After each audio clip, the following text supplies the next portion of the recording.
So it's going to be a little dicey. All right, so I guess the microphone is for online, not the room. So I hope folks can hear in the back. If you can't, please raise your hand, and we'll figure something out. So my name's Curtis Morrill. All right. You're good? All right. Curtis Morrill, NHDOT project manager for this project. We'll introduce the rest of the team in a little bit, in a couple slides. So we're here to present our Plastow 40641 project. And it's down. I get it the right way. All right, so New Hampshire Department of Transportation, our mission, serving and connecting New Hampshire through transportation. Our vision, a safe, reliable, connected, and multimodal transportation system effectively managed by a dedicated and skilled workforce.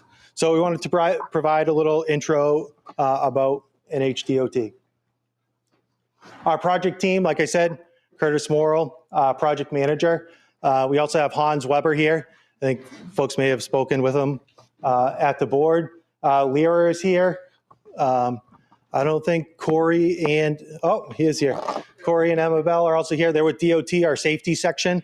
Our project has a lot of safety components, and there's also a couple intersections to the south that Corey's section's working on. HTA, our design consultant, Steve Haas, is going to be my co-presenter here. We also have Sydney Plant helping out at the front desk, and Maggie was at the board as well.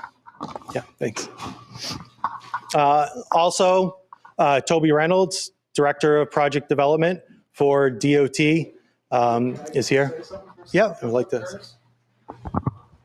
Thanks, Curtis. I wanted to come tonight. I was here maybe 3 weeks ago for the Gasset public hearing that we had here in town. Really good turnout then as well, and we heard a lot about this project at that hearing. So I wanted to come back tonight, hear what folks had to say when we're talking specifically about this project. And I know you're going to hear it from Curtis probably later, but regardless of what we hear tonight, we're going to go back to the elected officials in town to really understand what they want to do with this project. If there's lots of support, obviously that's an easy decision. But if it's sort of mixed, we're going to look to them for some guidance. So thank you all for coming. I'm interested to hear what you have to say. Thank you. I want to put this one down. Thanks. So our meeting purpose and goals. So we want to present project status, let everybody know where we are in the process. We want to provide a project update, some updates from our last PI meeting. We heard some concerns and some thoughts at that time. That was in 2023. So we want to provide an update and some responses on those, and we'll get to that later in the presentation. We want to present our recommended layout, and we want to present why our recommended layout meets the project purpose and the project needs and addresses the concerns we've heard and we've witnessed. And we also want to solicit public input on the recommended layout. So we want you guys to give us feedback. We want to hear what your thoughts are. And like Toby mentioned, we'll take that and move forward and meet with the town and elected officials to determine a path forward. But the public input part of it is a very critical component. So please share your thoughts.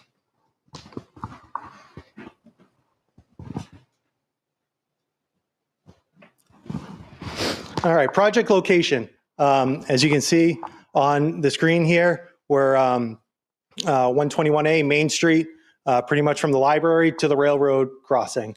It's about 3/4 of a mile. We know we run parallel to 125 and we pass through the Plastow Village Center. Maintenance for the library to Park Ave is NHDOT in the summer, in the town in the winter. So that's another critical component of the project. We know we have snow and we have to address that snow. So making sure that the town and the maintenance folks are able to do so. And then from Park Ave to the railroad is NHDOT maintenance. Does this have a pointer? It does, yeah. Red? Oh, all right. So a couple key areas, right? We can see in blue, library, railroad tracks. Here's a project area. This is Elm Street, Westville Road comes along here, and then East West Pine and North Ave, just to kind of localize folks. A little bit of a more zoomed in view of the project area. Again, you have the library, Westville Ave, May Ray. We continue north, Davis Park, Pollard School, Elm Street, Town Hall where we are, and then the railroad tracks up here. So part in showing this zoomed in picture, the aerial, we want to show the development here. One of the project's requirements once we build these is stormwater treatment. So when we're in these areas where it is developed, it makes it a lot more challenging, but it is a project requirement. We have some areas that we're proposing and identified on the plans. Steve will get into those a little bit more, but we can see from the aerial, there's, unless we're going into backyards, there's not a lot of roadway frontage space.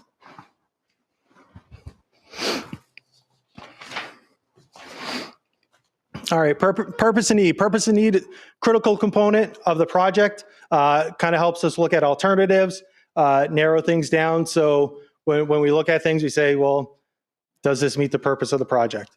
So our purpose is to calm traffic and improve safety along this section of 121 Main Street.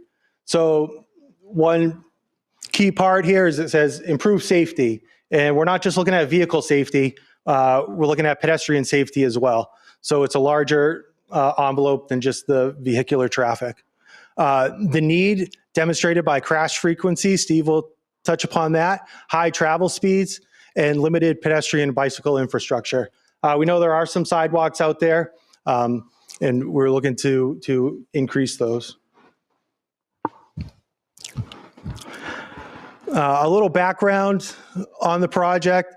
So 2011 timeframe, the town and the RPC, Regional Planning Commission, worked together and they developed the Main Street Traffic Calming Plan and a Village District charrette. And that was a larger part of 121A. So those charrettes went into the GASIT and 10-year plan process, and these project limits came out of it. So, where did I check my notes? Yeah, so project gets into the 10-year plan. Also along this time frame in 2018, there was a Safe Routes to School project. So in front of Pollard School and Elm Street, there was reconfiguration around there, shortened the crossing of 121A in front of the school, took out that large sweeping Elm Street corner.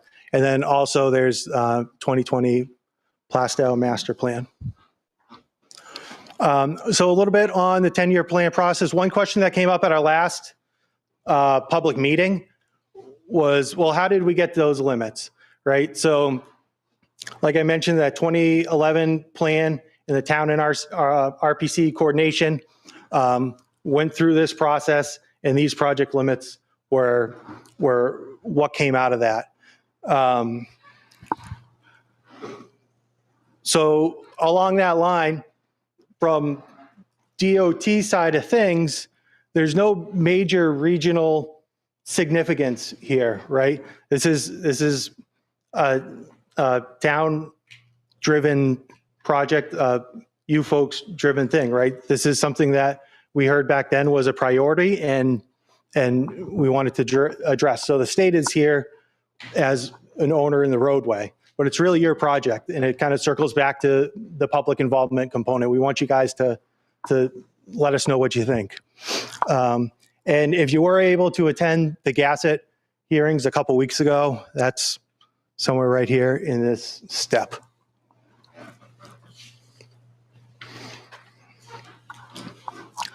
All right, project development process. So the project goes in the 10-year plan. DOT starts working on it. One of the first things we do, data collection, right? We'll go out, we'll get traffic information, we'll do survey, determine right of way, do preliminary environmental assessments. Just let's get all this information, crash history, and then we'll look engineering analysis. We'll take a look. Well, what's all this information telling us? And from there, we'll develop alternatives. And we'll identify our preferred alternative, and that's where we're at tonight. So Steve's going to explain the proposed alternative that we think meets the project purpose and need, and will calm traffic and will improve pedestrian accommodations. So following this evening, if we're on board, we chat with the town after, the town's on board, we look to advance to a public hearing. That's a formal meeting. Basically, we lay out the plan and we'll have a committee or commission set, and those folks will determine yay or nay, and that would be a finding of necessity meeting. So once we get through that process, we're through preliminary design, and then we move on to final design, and that's basically going from preliminary to a set of instructions for a contractor to build. And we'll have timing associated with this later in the presentation. So a bit of prior engagement. So what have we done before? Talked about engineering analysis and developing alternatives. So in 2020, DOT and town officials met. We discussed the project. We developed surveys, and we reaffirmed really, or we were looking to reaffirm the information we had when the project came into the 10-year plan. So spring 2021, we had our first public engagement survey that went out to everybody. And it's basically, what do you see the concerns are? So what we heard back, travel speeds, NH 125, cut through traffic, heavy vehicles, limited pedestrian facilities, over wide shoulders, undefined on-street parking, and Westville Road congestion. So we took that information and we said, well, what are alternatives? What are countermeasures we can look at to address these concerns? So we put out a second public engagement survey, and that was to rank traffic calming elements. So those elements, speed tables, cushions, raised sidewalks, raised intersections, corner extensions, on-street parking, median islands, not media islands, roundabouts, and lateral shifts. So we sent those surveys out. And then we had our first public informational meeting, December 2023, where we presented the survey results. That information's on the DOT project website. You can look at all that. We're not going to rehash it all. Presented the survey results and the proposed improvement for feedback. So at that meeting, what we heard were, we want to add a traffic signal at Westville Road. We want enforcement. We don't need a project. And they did not like the speed tables or the compact roundabout we had proposed at Elm Street. Let me just notes.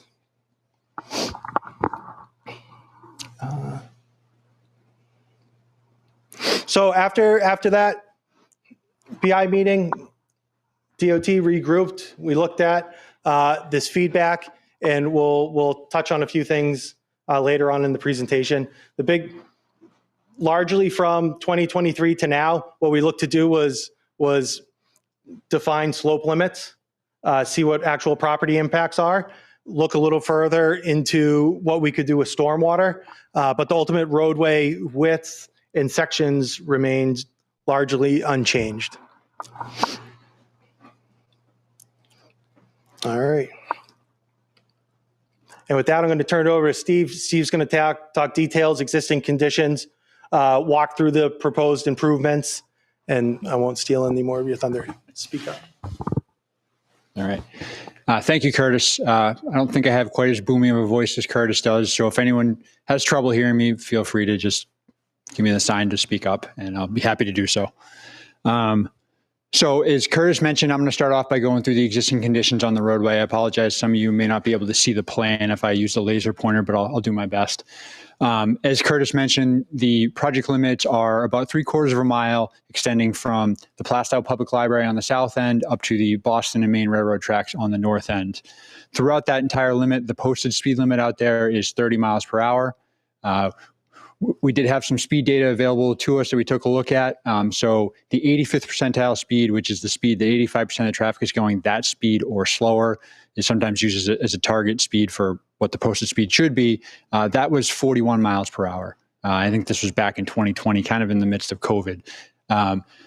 So about 30% over the speed limit. So it does indicate there are some elevated speeds along the roadway, which I'm sure most residents are aware of that.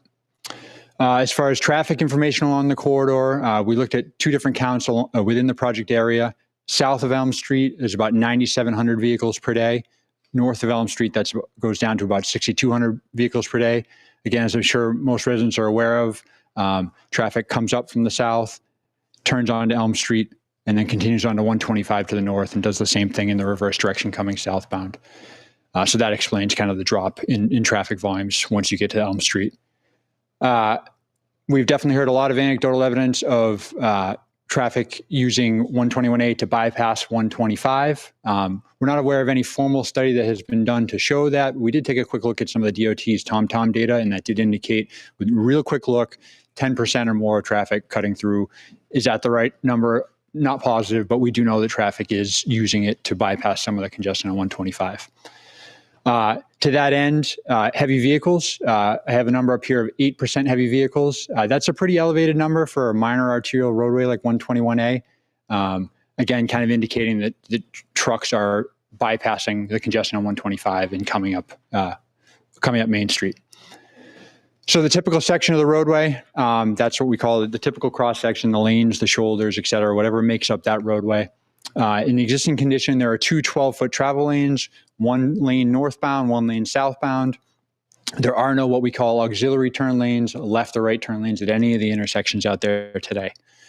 The shoulders on the roadway are quite variable. They vary from about 3.5 feet all the way up to 16.5 feet, depending on which section of the roadway you're on. The northern section is where we see those much wider and larger shoulders out there today. Sidewalks along the western side of the roadway, the entire length of the corridor has an existing sidewalk today. On the eastern side, really only the northern third or half of that the roadway has a sidewalk. The southern end does not. The right-of-way width, right-of-way is the portion of the roadway that's actually owned by the town or the state. That's quite variable as well, 45 feet all the way up to 110 feet. Again, that wider width, the 110 feet, is largely on the northern section of the road up beyond Elm Street, where you see the wider shoulders and the houses are set back further. Generally about 45 to 65 feet of right-of-way width for most of the corridor. As Curtis mentioned, we also did look at crashes along this corridor, 110 crashes in 10 years, definitely an elevated number. I should point out this crash data was from 2010 to 2019.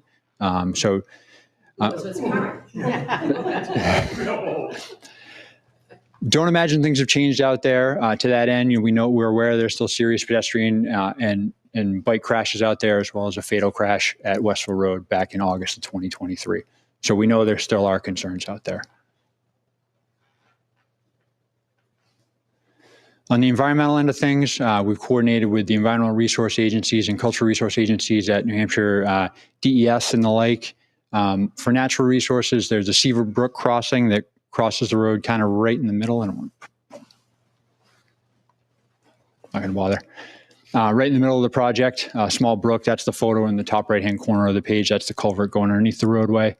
There's also state and federally listed wildlife species out there that are potentially endangered. So we have to work with those agencies to make sure we're minimizing impacts to those species.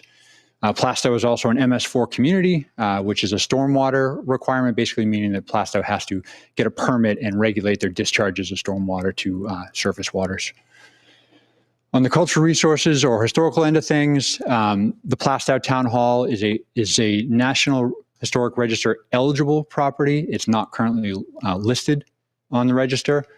And and there is no current historic district along Main Street. As part of our cultural resource coordination, we attended a meeting back in September of this year to review it with New Hampshire Division of Historical Resources. They identified 5 parcels along the corridor that they are suggesting additional study on, as well as reviewing the corridor as a whole to see if a historic district is present. To that end, the National Historic Preservation Section 106 has what they call consulting parties. A consulting party is any stakeholder of the area who has an interest in having a say, giving their comment on the historic properties and any impacts to them. So if anyone's interested in that, the contact information for Jamie Sikora, who is the Environmental Program Manager for Federal Highway, is listed up here, and we'd be happy to provide that after the meeting as well.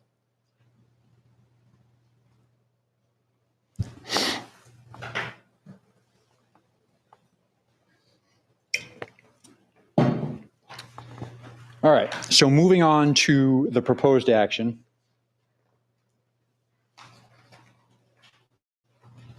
We'll start with the typical section of the proposed condition. I apologize, the graphic up here is kind of small, but you're welcome to come up and take a look at it after. Before I get to that, back to Curtis's point about where we've gone since our last meeting back in December of 2023. So for the most part, as you mentioned, there's been limited changes to the actual layout of the road. We've refined our horizontal alignment of the road, so kind of the center line, the vertical profile of the road, kind of the ups and downs. We have, using those in our typical section, we define kind of what the preliminary slope impacts are, so the kind of the green colored areas in there, how far off of the roadway may extend out. We've worked on driveway tie-ins. Those are the orange colors. And I apologize, I'll go over the colors on the plan in a little more detail in a second. But the driveways, trying to see how those would tie in. Those are the orange spaces on the plan. As Curtis mentioned, we've been working on stormwater, so looking at kind of where the drainage patterns are today, where they may be tomorrow, where are potential areas for stormwater treatment, and where might the water from those stormwater treatment systems outfall after it's been treated. I think Curtis mentioned as well, probably one of the biggest changes is just removing the vertical elements. So the prior plan we presented 2 years ago had, I think, maybe a raised intersection and some raised speed tables. So vertical elements that cars would have to go up over and with intent to slow them down. Those were not well received by some members of the public and maintenance. So those have been removed. And lastly, pavement design. We worked with DOT and received their recommended pavement design for the corridor. Currently, they're recommending a pavement overlay and then box widening, or what we call box widening, which is kind of full reconstruction anywhere where we would need to widen the roadway, which we don't anticipate that really being the case at all. I should say, though, that there are some pretty steep cross slopes in the shoulder of the roadway if you've been walking out there. Some of those areas may need reconstruction to flatten things out should we go that route. So kind of going over what we have on the board here. So we have 2 typical sections along the corridor. There's a section from the library to Seaver Brook, and then there's a distinctly different typical section from Seaver Brook up to the railroad at the north end of the project. The colors on this typical section, we have yellow is the proposed roadway where vehicles would be traveling. Brown is the shoulder of the roadway. Orange is, in this typical, is proposed on-street parking. Green is slope work, so kind of tying down the roadway to the existing ground. Purple is proposed sidewalk, and then gray is existing sidewalk to remain. So on that first typical section, we have 2 10-foot travel lanes. Today, as I mentioned, you have 12-foot travel lanes, one in each direction. This section, we maintain the 2 travel lanes, but narrow it down to 10 feet, again, trying to provide some level of tightening along this corridor to encourage folks to slow down. Paint lines only go so far. That is definitely noted.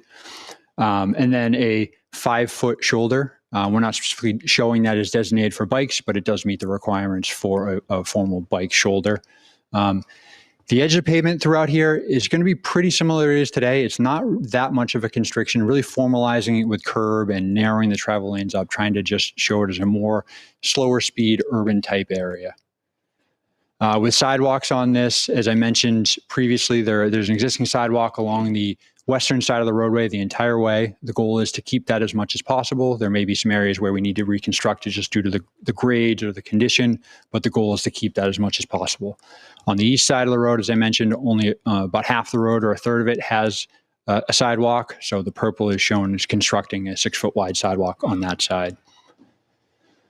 Once you get up to Seaver Brook Road, that's again where this typical section changes. This is the area where you're starting to get more into the true center of the village at Elm Street and the town hall. This is where today you have the wider shoulders where folks are parking in that shoulder. So we change over to, instead of a dedicated travelway and a shoulder, we are using what we call a shared travelway. So a 14-foot travelway that would be used for both motorists and bikes should they choose to use it. In orange is formalized on-street parking, parallel parking, so about an 8-foot width there to just formalize that shoulder that's already being used for it today. And then a similar treatment for the sidewalks, existing sidewalk on the west side to remain as much as possible, and then new sidewalk on the east side where it's needed.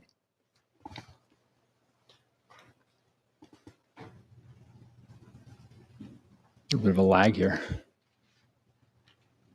There we go. All right, so walking through the board, I apologize to those that may have noticed the way we have it set up. We have the north end on that side. Anyone who may notice, north is actually on that side. So had we been able to set it up on this room, this side of the room may have been a little less confusing. But, so again, same deal on this board as far as colors. The yellows, the traveled portions of the road, the brownish shoulders. We have a proposed raised median in one section, which I'll explain in a second, or should say raised island. That's the cyan color. Driveways, proposed driveway work is in orange, existing buildings in red, proposed slope work again in green, proposed sidewalk in purple, and existing sidewalk in gray. So what I have up on the slide here, I've broken the board that's in front of you up into 3 pieces. The first section is from west, I went too far. Yep, thank you. From the Plastow Library up to Westville Road. Again, this starts with that typical section that I mentioned where we have 2 10-foot travel lanes and a 5-foot shoulder on either side. Right down at the public library where we start the project, we felt this was a good location for what we call a gateway raised median. That's a vertical element in the middle of the road that diverts traffic to either side of it, kind of narrows down the cross section of the road to not only slow traffic down, but let them know that, hey, you're coming into a change condition. This is a village, a more urban setting. We have it shown as 6 feet wide here today. Could be widened out if the town wanted to do landscaping or a sign or something. But that's kind of the idea, is that it's a gateway. It lets you know you're coming into this different condition. Also with this location, we're taking the advantage of pairing the crosswalk with it. There's a crosswalk there today. We've shifted it to the south side of the library drive to correspond with that island. So it kind of serves as a little refuge for pedestrians crossing the road. It also gets rid of what we call the right turn hook, where you have a crosswalk on the right side of an intersection, someone looks left, and then they turn right into a pedestrian who may start to cross. Last thing to say on this, as you have at the Pollard School today, where we have crosswalks across 121A, we envision installing the rectangular rapid flashing beacons, the flashing orange lights, to let people know that someone's crossing. Those are common at uncontrolled crosswalks, which is when you don't have a stop sign or a traffic signal that stops the cars. So that typical section I mentioned carries up all the way through this section. It's hard to see on here, but again, the new sidewalk on the east side of the road. When you get up to the Westville Road intersection, the Mini Express convenience store, we have met with the owner out there, but are looking at different parking configurations to try and pull parking away from the intersection a bit so cars aren't backing out to the intersection. And if possible, put the sidewalk behind the parked cars, so when someone's walking there, they don't interact with a backing out car. At Westville Road itself, some may know at this intersection last year, the DOT and the town collaborated on what's called the road safety audit to look at that intersection, identify why crashes may be happening out there, and come up with some solutions. Those recommendations were formalized over the last year, ultimately ending up with a narrowing the the Westville Road eastbound approach to the intersection so that cars can't do what we call double stack, where the cars are competing for sight lines and blocking each other's vision. So it's narrowed down so only one car can be there at a time. Also installed a raised median on Westville Road to kind of help not only narrow that road down, but deal with northbound left turning traffic so they couldn't just cut that corner and take it really fast, which was causing other safety issues.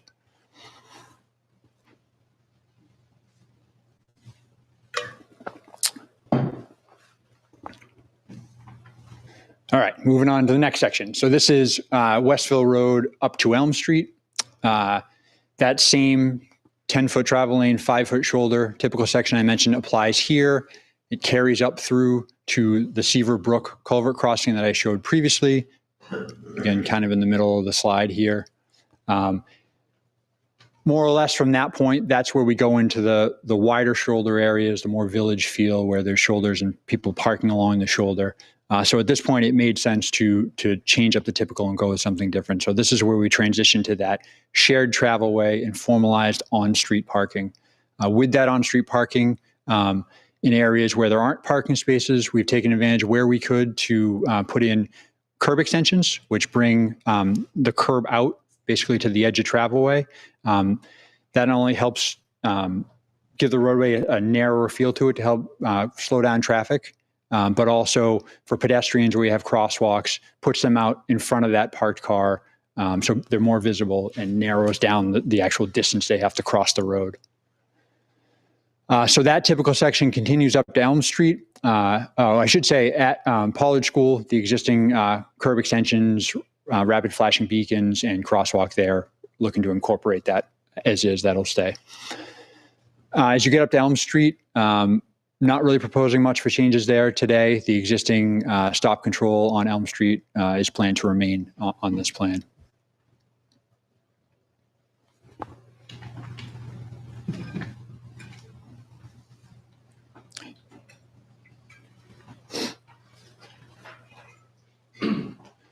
All right, so our final segment, this is from Elm Street up to the railroad tracks. This area, believe it or not, probably sees the least amount of change. Again, today you have the really wide shoulders out here. We're going to carry that same typical section with the shared travelway and the on-street parking up through this entire section. In front of the town hall, pretty minimal changes. It's already pretty narrow in there. You have on-street parking that is formalized with marked spaces. Once you get beyond that point, though, we are showing kind of pulling, not really pulling the edge of pavement in. The edge of pavement is really going to stay kind of in the same place where the back of the spaces are in the proposed condition. They really line up. It's really only where you have the curb bump outs that the edge of pavement comes in. The rest of the area, it's just formally striped as a parking space. So that typical continues up to the railroad tracks. We have a couple of existing pedestrian crosswalks across 121A in this location. Look to do a similar treatment there, have a curb bump out, have a rectangular rapid flashing beacon at those locations.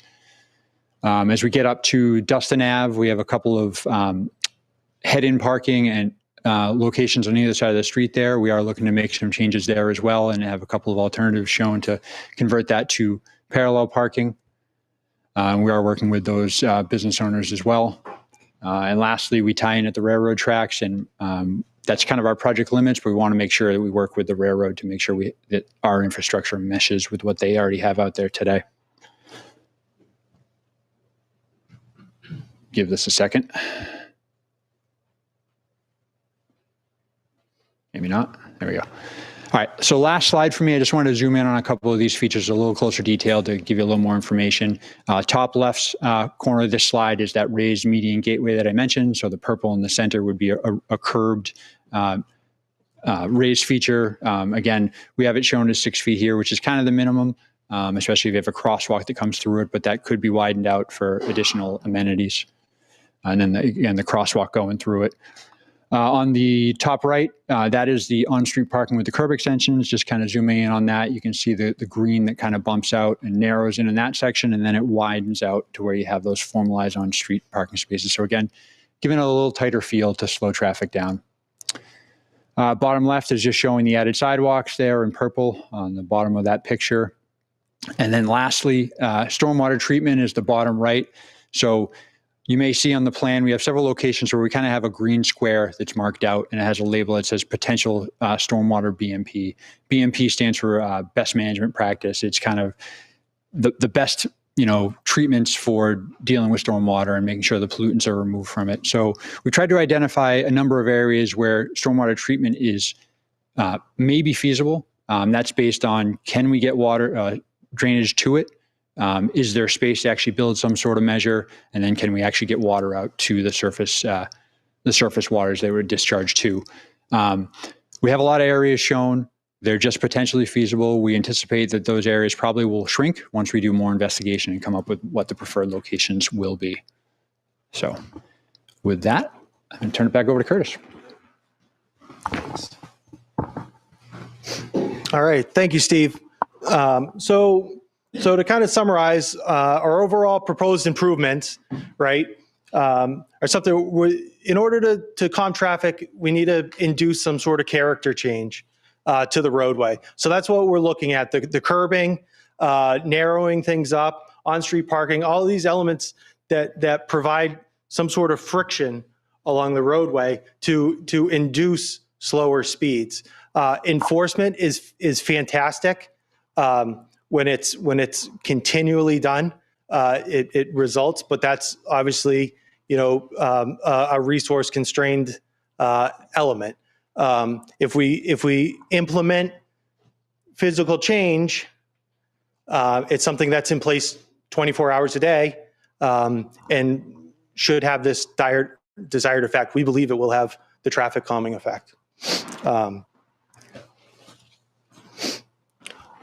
Also, with on-street parking, right now it's a little bit of a free-for-all out there, right? The widened shoulders. So trying to formalize those and formalize them in a way that it's predictable for a driver. They have an idea of this is where a parked car could be, rather than somebody can pull in here because there's all this space. So the kind of the large themes, Steve talked in detail about these elements. So updates since our last PI meeting. One thing we heard, a lot of folks didn't like the speed humps. We had them spaced every 600 or so feet. Concern we heard, slow down, go over, accelerate, would be a nuisance. The other part we heard was just put a signal at Westville Road and walk away. So we looked at that. We reviewed that option with our Bureau of Traffic. Steve pulled together a layout for us. So that would induce additional property impacts. We would need a northbound left turn lane to implement a signal. The offset nature of Mayray Road also presents a little bit of a challenge there with the signal. So that was a difficulty. But the I guess one hand-in-hand major impacts, when we reviewed this with our Bureau of Traffic, they said they would view the signal as part of the overall 125 network, meaning they would use it to deter Westville Road traffic, that cross-cutting traffic. So it would be green on 128-1A the majority of the time. So any sense of having it be red to slow folks down or stop would not be realized. So that was a major contributor of why we don't think that would be a good idea. The other large contributor was the town went out and they temporarily put barrels out on the Westville approach with that stubble stacking that Steve mentioned, and then permanently installed the median that you see here in Google Earth. So with the traffic, our Bureau of Traffic comments and the work that the town did, we don't think just doing the signal is going to alleviate the concerns out here. Steve also mentioned we advanced the design to further define slope lines and stormwater needs. We also coordinated with our safety section for a couple intersections to the south that we heard are concerns, East-West Pine Street and North Ave. And if anybody has questions on that, Corey can provide an update on some of the work that our safety section's been doing there. Not listed here, we also have a traffic signal timing project for 125 to hopefully improve the flow there. Realistically, I don't want to get too detailed into this, but realistically, if it's 30 seconds today, you may be at 27 or 28 seconds when the project's done. But the benefit is you maximize or you multiply that by the amount of cars that are going, it makes a real difference. But the perceived individual driver coming up there may not see that all that well. And that's looking to advertise next year. Let me see, did I hit everything? All right, so we talked about some of the improvements. Some of these things the project installs, DOT installs, but we do not maintain. So we enter into maintenance agreements with the town for some of these elements. So that would be the RFB, Rapid Rectangular Flashing Beacon. The projects can install them, but we would look to the town for maintenance. Sidewalks, again, DOT does not maintain sidewalks and any non-standard striping. So like the yellow, anything that's basically not center line or white edge line is something that DOT does not maintain. So we want to make sure that, there's implications on the town end that comes with these improvements.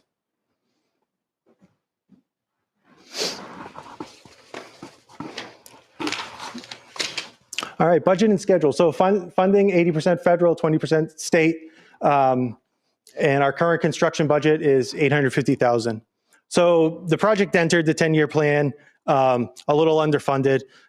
We think this number is low, but we would, as we move forward, it's something we can look to address, or potentially, maybe Steve broke this up into 3 sections. Maybe it comes down to we have to do one, and live within our means. If you attended the Gassett hearing a little while ago, you know what we're up against on the funding end of things. Ideally, we would like to do the whole project, but we're going to have to see how things go. Schedule. So we touched on these. First public meeting, December 2023. We're here tonight for our second public meeting. All goes well. If folks like the project, we would advance to a hearing, and hopefully it'd be summer, fall of 26, and then enter final design. And our advertisement date right now, April 2027. Looking at this with the hearing date and just the volume of parcels that are impacted, even minutely along the corridor, that's going to be tough to meet. But we'll look to address things as we need to. And with that, thank you all for coming out. We'll open it up to questions here in a second. I hope you found our presentation informative. And before we get into questions, are there any elected officials or town reps or anybody who would like to speak? Yes, please.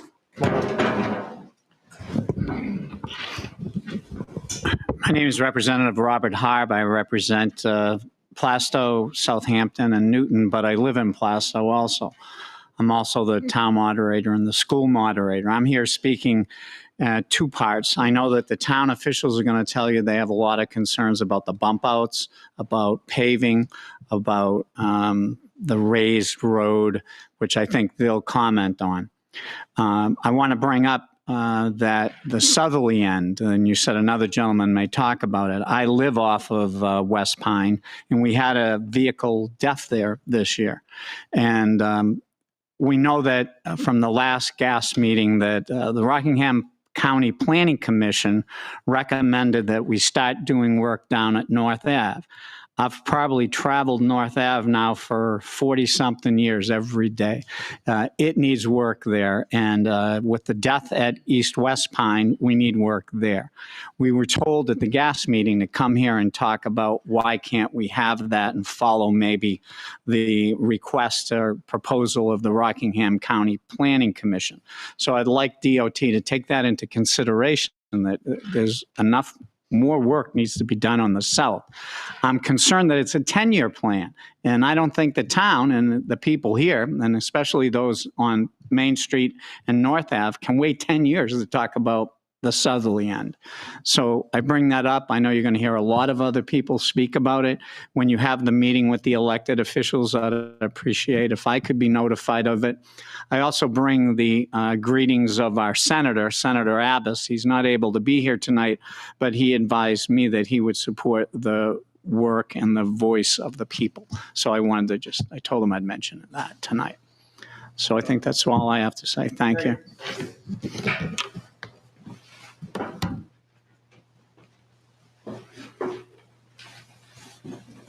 Jay DeRoche, I'm one of the selectmen here in town.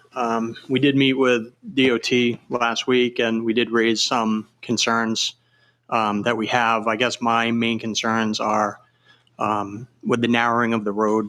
We have public safety that come out of Elm Street, police, fire. They handle a lot of calls daily, so there's a lot of traffic that comes in and out of there. And the narrowing of the road, it may be more of a bottleneck. We also have Pollard School that's right there. The queuing there in the morning and in the afternoon for pickup and drop off spills out onto Main Street. So if you narrow those roads even more, it's going to be a dead stop. Other concerns that I have is, the long-term maintenance of it. Obviously, that's part of the agreement, but, and then, some of the businesses and their parking spots, I know that's a concern as well, but I know we're working towards possible solutions with that, so. Yeah, great, thank you. And so on the Elm Street end of things, and the Pollard School, so there's not a whole lot of change with Wise. We're coming in a little bit in a few instances, like a foot or two. And let's see, directly across from Elm Street, there is a little bit of a wider space to build out for the on-street parking in front of the school. We did chat, that spill out traffic, maybe there's the opportunity for no parking between these times to allow for, to still use that space. That's a potential. The businesses that's an excellent point. We have been out and met with a few folks, and we'll work with them to come up and accommodate the project needs as well as theirs. So thank you. The other concern I had, was plowing as well. So with the narrowing of the road and the equipment, sure, plowing when there's oncoming traffic and stuff like that. So. Got to get a microphone from Richard Anthony, Plastow Planning Board.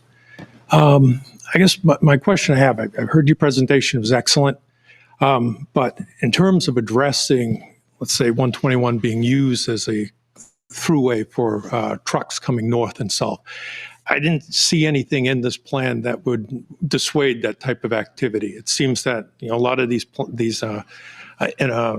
renovations or what are innovations are to kind of give the psychological impression of some sort of friction, and you're going to slow traffic down. But it is a real concern that you do have trucking that's coming up from 125, 121, and then coming down 125 and going down 121. And I don't see anything in here that physically would deter, let's say, somebody that had an 18-wheeler from coming down Main Street. Right, certainly. So the speed humps would have been a good physical element to put in there. Our last meeting, we said the major, what we heard was nobody wanted them, right? And we think we can still accomplish the traffic calming portion of the project with what we're proposing. So if we slow folks down, 18-wheelers are going slower. And then in turn, this potential manufactured congestion, right, with the slower traffic, hopefully makes it a less enticing route. The other part of things, and maybe it would be a good time if I can have Corey talk about the East-West Pine in North Ave, right? So if those all-way stops are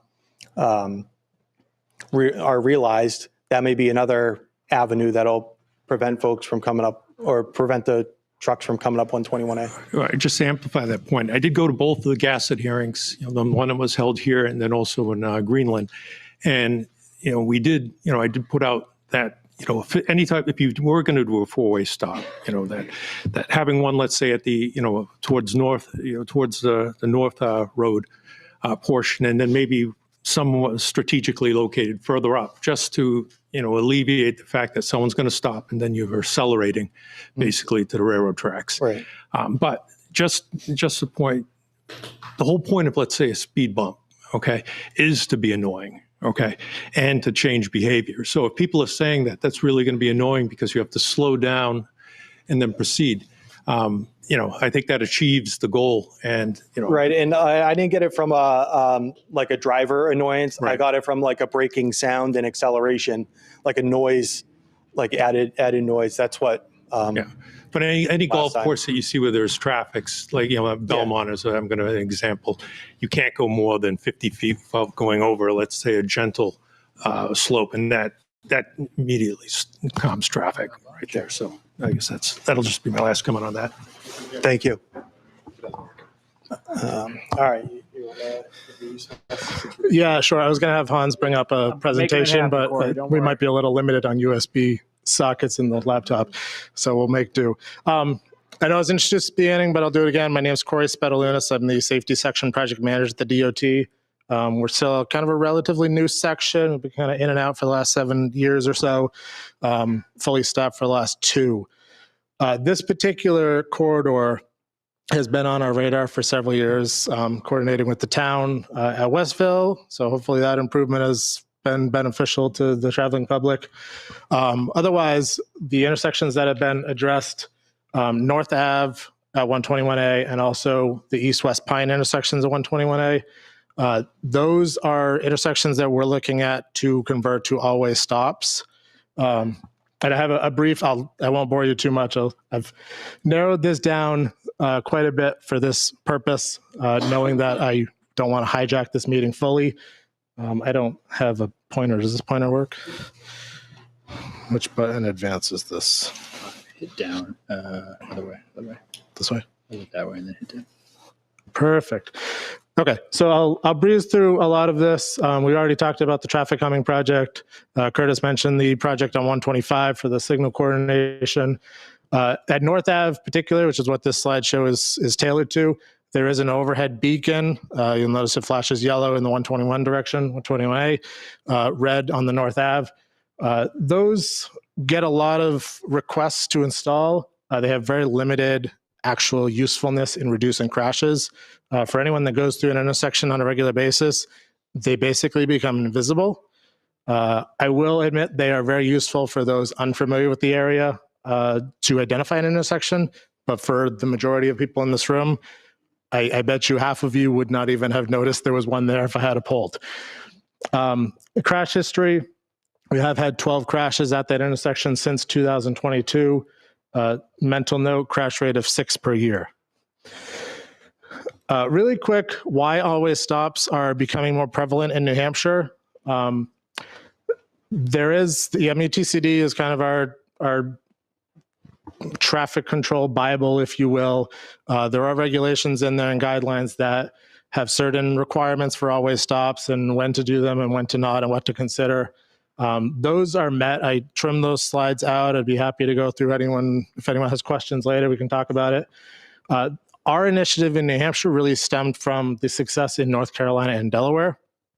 And that has kind of translated into some of the sites here that I'll dabble into just to show why the always stops have been a good idea and why we're considering them at both the intersections to the south. So this is information from Delaware. They converted 25 intersections statewide to always stops. You can notice at the bottom, all of those numbers are down. You have before information on the top line, after information on the bottom line. I like to call out the information in the red boxes. You can see the total crashes have gone down 57%. Injury crashes have gone down 82%. Fatals, I'd like to take credit for that being totally eliminated, but there were only one or two beforehand. And fatals, as we are well aware of, are often a series of things that have to go wrong all at the same time to happen. So I don't want to call them a fluke necessarily, but there's a lot that has to happen for somebody to die. So I don't want to say always stops will 100% eliminate fatals, but they do a pretty good job to deter them. Similarly, in North Carolina, 68% reduction in total crashes, 77% reduction in fatal and injury, 75% in head-ons. Very low cost to implement. Benefit cost ratio is something that we hold dear. My source of funding is through something called the Highway Safety Improvement Program, which is part of the 10-year plan and the GASSET stuff, but it doesn't go through necessarily the same process. So some of these projects get essentially fast-tracked much quicker than they would if they went through the 10-year plan. The other benefit that North Carolina found is that they could install them on primary routes without violating driver expectation or creating safety concerns. And they installed these on roads as high as 50 miles an hour, which we're a little reluctant on, but they had success. I won't spend too much time on this slide. What I do want to note is the image on the right. I've transplanted where North Ave intersection falls on this. That pink kind of backwards, upside down L shape. North Carolina recommends to evaluate an intersection further for always stop if the volumes exceed 7,500 on both legs, which is true at the North Ave intersection. North Ave is closer to 8,800 average daily vehicles a day. Main Street is just shy of 8,000. I'll breeze through these. I won't take up too much time here. These are some of the recent examples, and I say recent within the last 10 years or so. The purpose of that is to have adequate time after installation to have adequate data to pull from to compare before and after. So these are all less volume than North Ave have, but the concepts are still applicable. So this was converted back in 2015. We had 4.5 years of data beforehand. We had 6 crashes, so 1.3 a year, 1 injury. Since that time, it has had 8 crashes, but there have been no injuries. Yes. Another one in Eaton, again, less volume, converted in 2020. The 4.5 years beforehand, about 1.3 crashes per year, 1 injury again, no injuries, no crashes in the last 4 years. Disclaimer, we don't have 2025 data, just with the way the crash data works right now. We are working on it, but this is the latest information we have right now. Gilmington, again, less volume, converted in August 2020. This was a pretty decent crash rate, had 26 crashes over about 6-year period for 4.6 a year, 9 injuries. There have been 6 crashes in the 4 1/3 year since, no injuries. Franconia, you're gonna see a theme here. Converted in 2021, almost 6 years of before data, 8 crashes, 2 injuries, 1 serious. After the 3.25 period afterwards, 0 crashes, 0 injuries. Chester, I'm going to put a little asterisk on this one before I get into it. This one was converted in October of last year, so it's been about a year. Again, because of that restriction on the crash data that we have, we don't have a lot of post data to pull from, but I did want to note that this was a very high crash intersection. You can see over almost 10 years of before data, we had 102 crashes, looking at 10.5 crashes a year, which is more than North Ave. This is probably the closest intersection in terms of traffic volume as a comparable to North Ave. We had 24 injuries over the 10 years, with 2 of those being serious injuries. Over the last 3 months of data that we had, We had 2 crashes. There was 1 injury. That was 2 weeks after the stop sign was converted. There was a lot of public pushback on that one. I don't want to speculate on it, but I do question if they actually stopped. We do have a couple people that live in Chester that work at the DOT. They have reported that that has been very successful. There's only been 2 or 3 crashes that they are aware of, all property damage outside that 1 injury. You're my friend. Especially if you're on the 121, which was stop controlled. The other one was through. So for anyone unfamiliar with this intersection, there is a good vertical element coming from the bottom of the page towards the intersection. So if you're on either of the minor legs that were stop controlled, there's a very difficult time seeing, and the speeds, I forget what it's posted at, but they don't go that. So yeah, and even going through the always stop, sometimes you still see vehicles coming up the hill decent, and hopefully they stop, but it is a much better condition than it was. I got one more. So I've kind of touched on some of this, just really quick. What?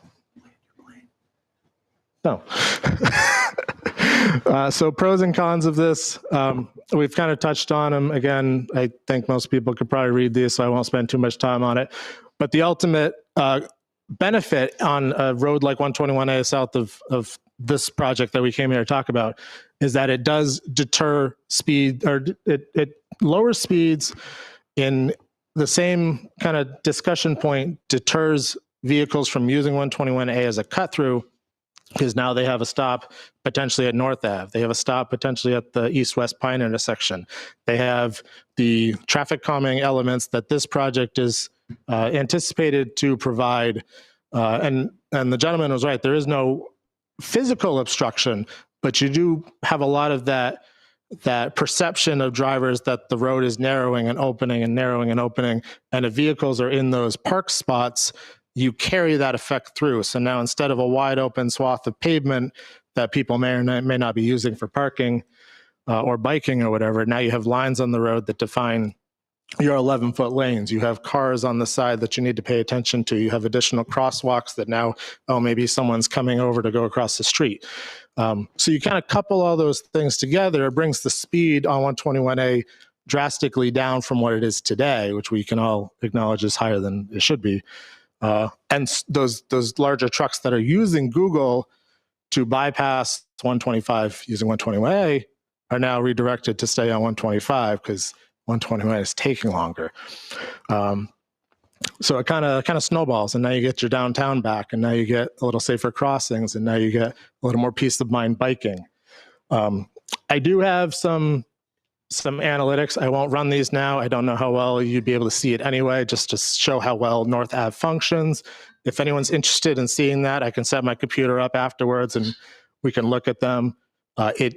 Despite how busy that intersection can get during the peak hours, the analysis we showed makes it much more accessible for everyone, much more safe, and actually the queues are not nearly as bad as I was expecting. So that was actually pretty impressive for me. I'll stop there. I think that's about the end of my spiel anyway. I think I got the microphone pulled anyway, so I'll... If I could.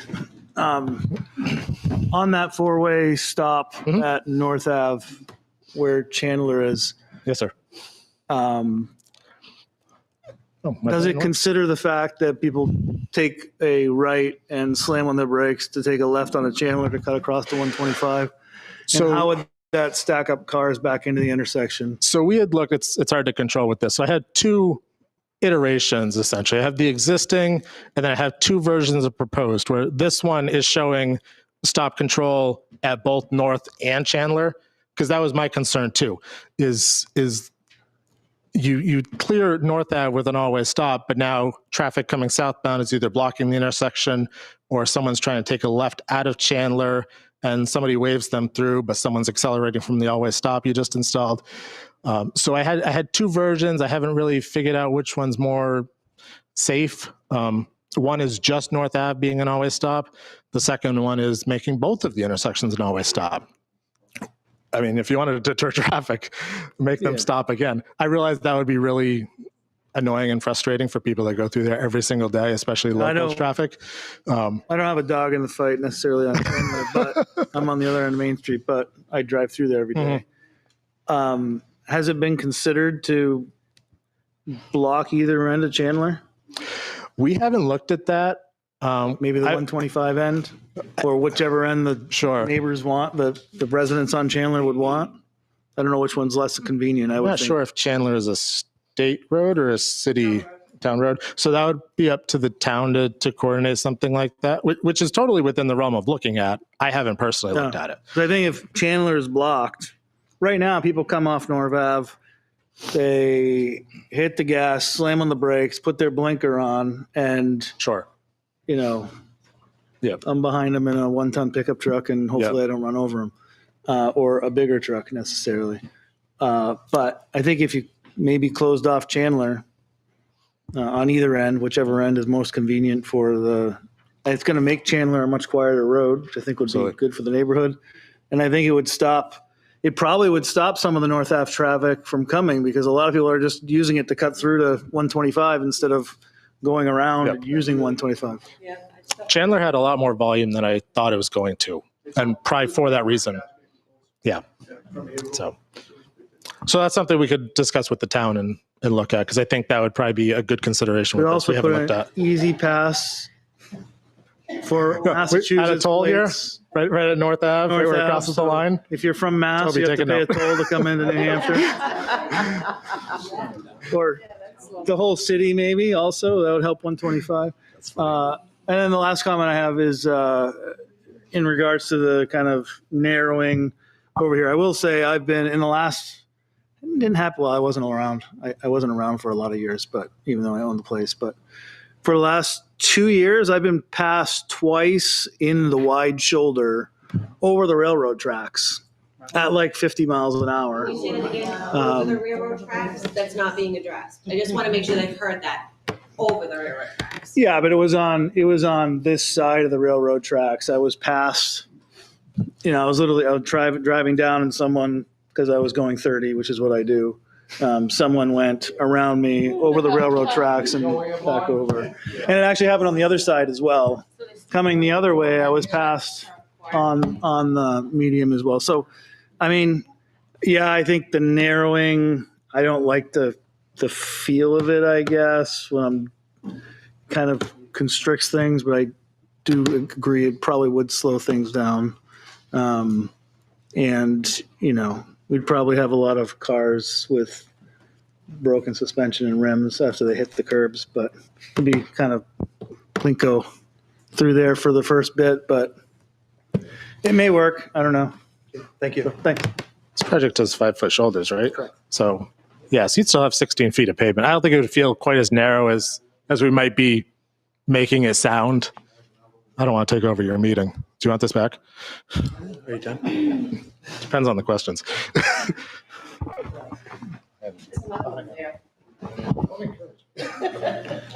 Hi, I'm Liz Coster. I'm a select board member, and I concur with my colleague on the board about everything we had discussed last week. I do hope that you will look at the effects it may have on business. I also hope you will think about getting the business owners in a room within the town with maybe a town official, a town someone, and kind of hear and listen to their concerns. I don't want to see their livelihoods disappear. And I also want you to be listening to what the townspeople in this room are saying tonight, because that's the most important thing. We need to make this happen, but we also need to make it work, because once you lay that last white line in the road, we're the ones that have to live with it. Thank you.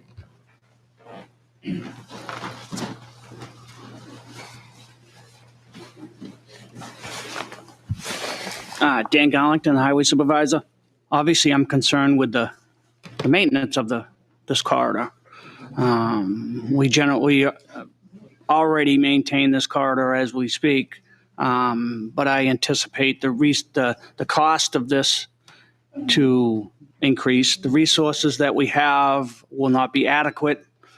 So in the world where the resources that we do have for plowing snow are becoming less, and at the same time, they're becoming more expensive. So I guess one question I do have is the on-street or the parallel parking.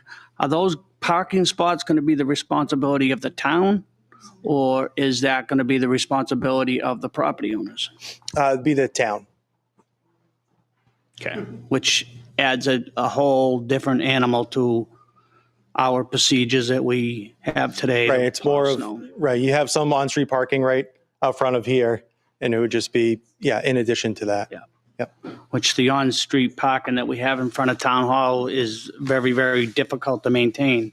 Yep. And when we do maintain it, we're maintaining it onto town property, whereas these bump outs will be putting snow onto people's property. Well, still in the right of way, it'd be on the sidewalk. And then we come by later and try to clear the sidewalks. Yeah. So now what do we do with the snow? Put it on people's property. Just to add to the town that you said about town property, most of the bump outs are in the area where you have that really wide right of way, so it would still be within the state or town right of way. So.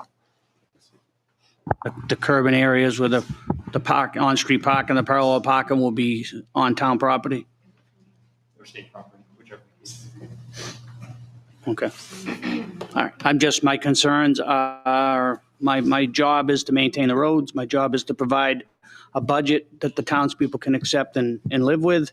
And I just see those numbers changing dramatically based on additional equipment, additional resources that are becoming harder and harder to get your hands on. So that's my concern. Thank you. Thank you.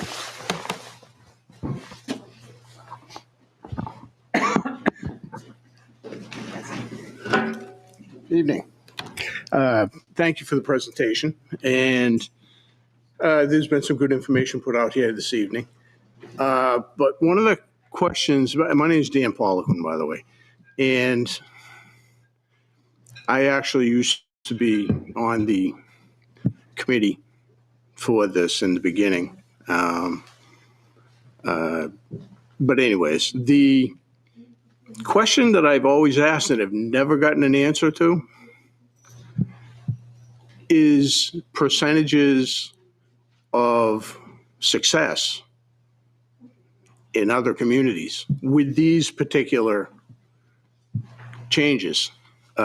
Nobody has ever showed me where bump outs are successful. In all honesty, the ones we currently have are not. They do not calm traffic in any way, shape, or form. I walk my daughter to school numerous days a week. You're taking your life in your hands. Luckily, we have the sidewalk. I'm grateful the town has started maintaining those sidewalks in the winter, especially because it makes a big difference. But as far as crossing Main Street, you push the light button, you're lucky. There will be 3 or 4 cars that zoom through at 40 plus miles an hour before they even think of slowing down. And again, the bump outs aren't deterring anybody. The bump outs by the Town Hall Green, it's coming up. They're not slowing down for that. They're slowing down a little bit because they're coming to a screeching halt at the intersection. So again, I would like to see some numbers like the gentleman presented for North Ave with 4-way stops and East-West Pine Street. He's showing us information that can help make an informed decision on what to do going forward. Everything looks good on paper. Thank you. So just to address, you mentioned that the current bump out there today is not working. If you want corridor wide speeds to come down, you need corridor wide improvements. You can't just have one spot location like you have out here today in front of Pollard School and expect that's going to slow people down on a 3/4 mile stretch of road that we have here. So you need measures all along that corridor that keeps them at a slower speed. The Institute of Transportation Engineers does have numbers on what, a bump out, a diversion in the roadway, roundabout and all-way stop, what the effects they have on speeds. I apologize, we don't have them in our presentation, but those numbers are available and something we could provide. But I would like to see those figures from areas in other communities that are utilized as cut-throughs. That's what we're dealing with here. I know everybody has always said that the wide breakdown lanes or whatnot are what cause people to speed up. Not really. They go that same speed from North Main Street in Plasto all the way down to the Haverhill line. And I mean, I'm a 67-year resident here, so I've seen the things that have happened within the town, the changes, the attempts that have been made. So yeah, I'd just like to see the numbers to compare with other towns for the same type of situation. Yes, sir. I got some numbers for you. That's why I'm here, not only to hijack the meeting, but to help support this one. So to your point about the wide shoulders versus not, I mean, I don't have data on my sheet right now for that. This project is looking to change what we call the character of the roadway. If people are driving through it right now, they don't necessarily have a perception that you're going into kind of a downtown community where people want to socialize, want to visit the stores, want some sort of ability to walk. Did you write that down, please? It's in the minutes. We'll get it. But you know, by doing all these elements, and I'll kind of touch on some of them. I don't have speed data, but I do have safety data. So these are CMFs, which are crash modification factors from the Highway Safety Manual that comes from AASHTO, the American Association for State Highway Traffic Officials, I think. So RFBs, I agree, do not have a great compliance rate. It's 60 to 70%, if I remember correctly. Still better than if you don't have the flashing lights. I've stood at sidewalks, I waited across, and there's just dozens after dozens cars. And it's frustrating as a walker. But that has a crash modification factor of 0.53, which means it has a 48% reduction in crashes with pedestrians if you have a rectangular rapid flashing beacon present. Excuse me. Adding or upgrading sidewalk, 88% reduction of pedestrian crashes, and these are across the board. These are fatal, property damage, minor injury, serious injury. Adding a shared use path, which they're doing with the wider shoulders. It's really reallocating the pavement width to be this area is for cars, this area is for bikes, this area is for parking. By allocating a space designated for bikes, you're reducing crashes with bikes and peds by 25%. The bulb outs, to your credit, really don't do a whole lot by themselves. They're out of one. They don't do anything if you just have them by yourself, which is exactly what you've observed. With conjunction of these other elements, they do help paint a bigger picture of safety and traffic calming. Restricting parking near intersections, which is kind of what this is doing by the bulb outs and pushing parking more towards the mid-block areas. You've reduced crashes with pedestrians another 30%. And the raised medians, with or without a crosswalk, 30%. These don't necessarily add all together. They're multiplicative. So overall, traffic calming to everyone, and we've gone beyond bikes and peds here, this is for cars, everyone, you get 30% reduction overall of expected crashes on this corridor with these improvements. Specifics may vary, results may vary, but that's generally the expectation, that you would have about 30% safer roads for all modes with all of the improvements that I just went through. Well, thank you very much. I appreciate that information. My last thing is like I said, the plan has some merit. I know the board and other department heads are going to look at it more strenuously as well. The one suggestion I might have is, instead of so much green area, I'm not really seeing on there, you mentioned like bike paths or bike lanes. I don't see that on there. And maybe that's something that needs to be looked at, because with the way it is set right now, from what I see on that drawing over there, there's no place for bikes except in the roadway. So Because we're not allowed to ride on the sidewalks. So on the southern end, that was the two different typical sections I was describing. The southern end from the library up to the funeral home, the Seaverbrook crossing, that has a 5-foot wide shoulder. That is compliant for bikes. Whether it gets striped as a bike shoulder or not, Okay. it's still Yep. it's still feasible for that. The area north of there, where you have the on-street parking, you don't have room to keep the parking and have a bike lane and have a travel way. So that's where we have the shared use area. So yes, in that case, there is no dedicated space right in the village center. Okay. Thank you very much, John.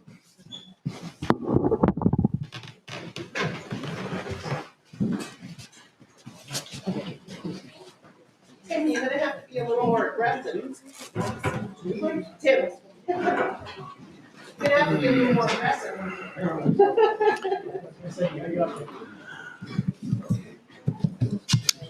Richard Colquitt. I live in town here. I've lived here all my life along Main Street in different places.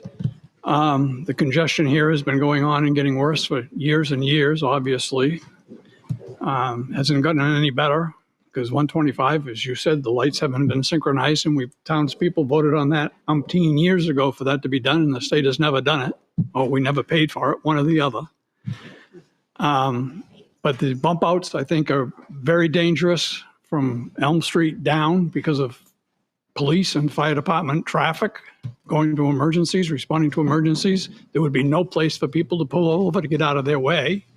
If you have parking in that area as well, there would be no place for oncoming traffic or same lane traffic to move over so that they could get by. There'll be more head-on collisions with fire apparatus and police cruisers than anything if you're not careful.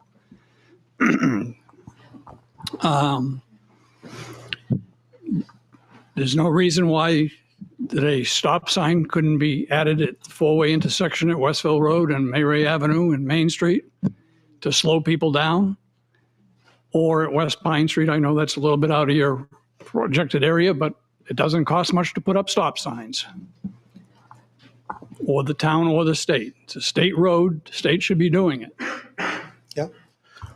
So the bump outs south of Elm are just going to be the one that's there today at the Pollard School. The road narrowing part. So, the police have discretion on when they can turn their lights on to pull folks over. But it really, it ends up being, there are competing interests here, right? We heard that we want to slow folks down and have traffic calming, and we believe this plan is gonna get that. But there are trade-offs that come with it. We did look at a stop sign or a stop configuration at Westville and Mayray, but the configuration of it makes it extremely awkward for Mayray, and just how it would laid out, we think it would be more harm than good.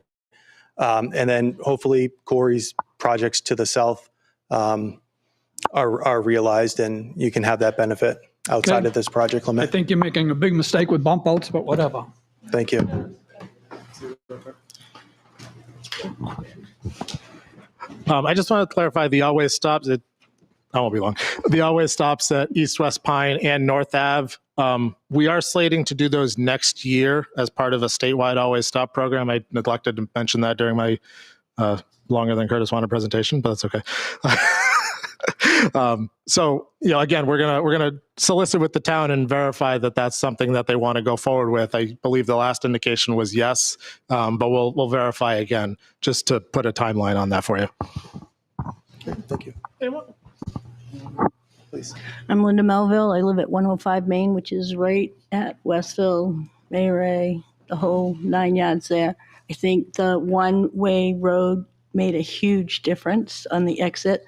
It would be nice if we could get a stop sign in the middle of that island, because for some reason they don't see the one to the right, and people turning right seem to glide on through, and you have the traffic backing out from the store, and a stop sign would be much more beneficial to them.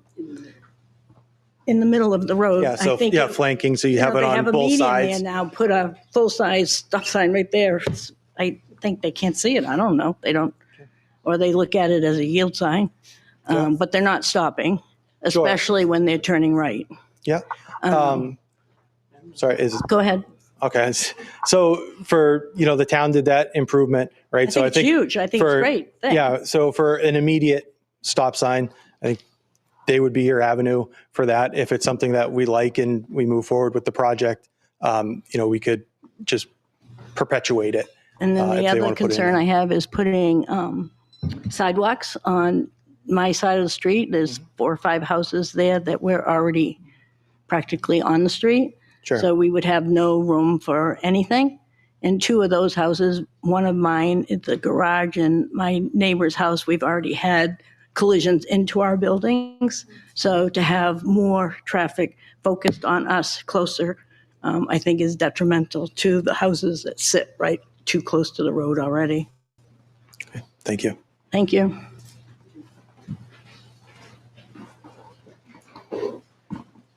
Excuse me. Michelle Curran, former selectman, former planning board, business owner in Pain and Butt. First of all, having been this process, I know that none of this is your fault or your doing. The charrettes came around and we all started in a good place and we all want something that's good for the town. I have several positions on this from a personal standpoint because I am a business owner on Main Street, but also from some of the things that we've mentioned and having sat on these boards and gone over these presentations. But I want to thank everybody, especially I'd mentioned last meeting that, the work that Lee Kamornik, Dee, Tim Moore, our PTC have done. It's a long process. But when we do these long processes, 10 years ago, did you want shag rug? And today, do you want hardwood floors? Our needs and want as a community change. And that today is more relevant than ever.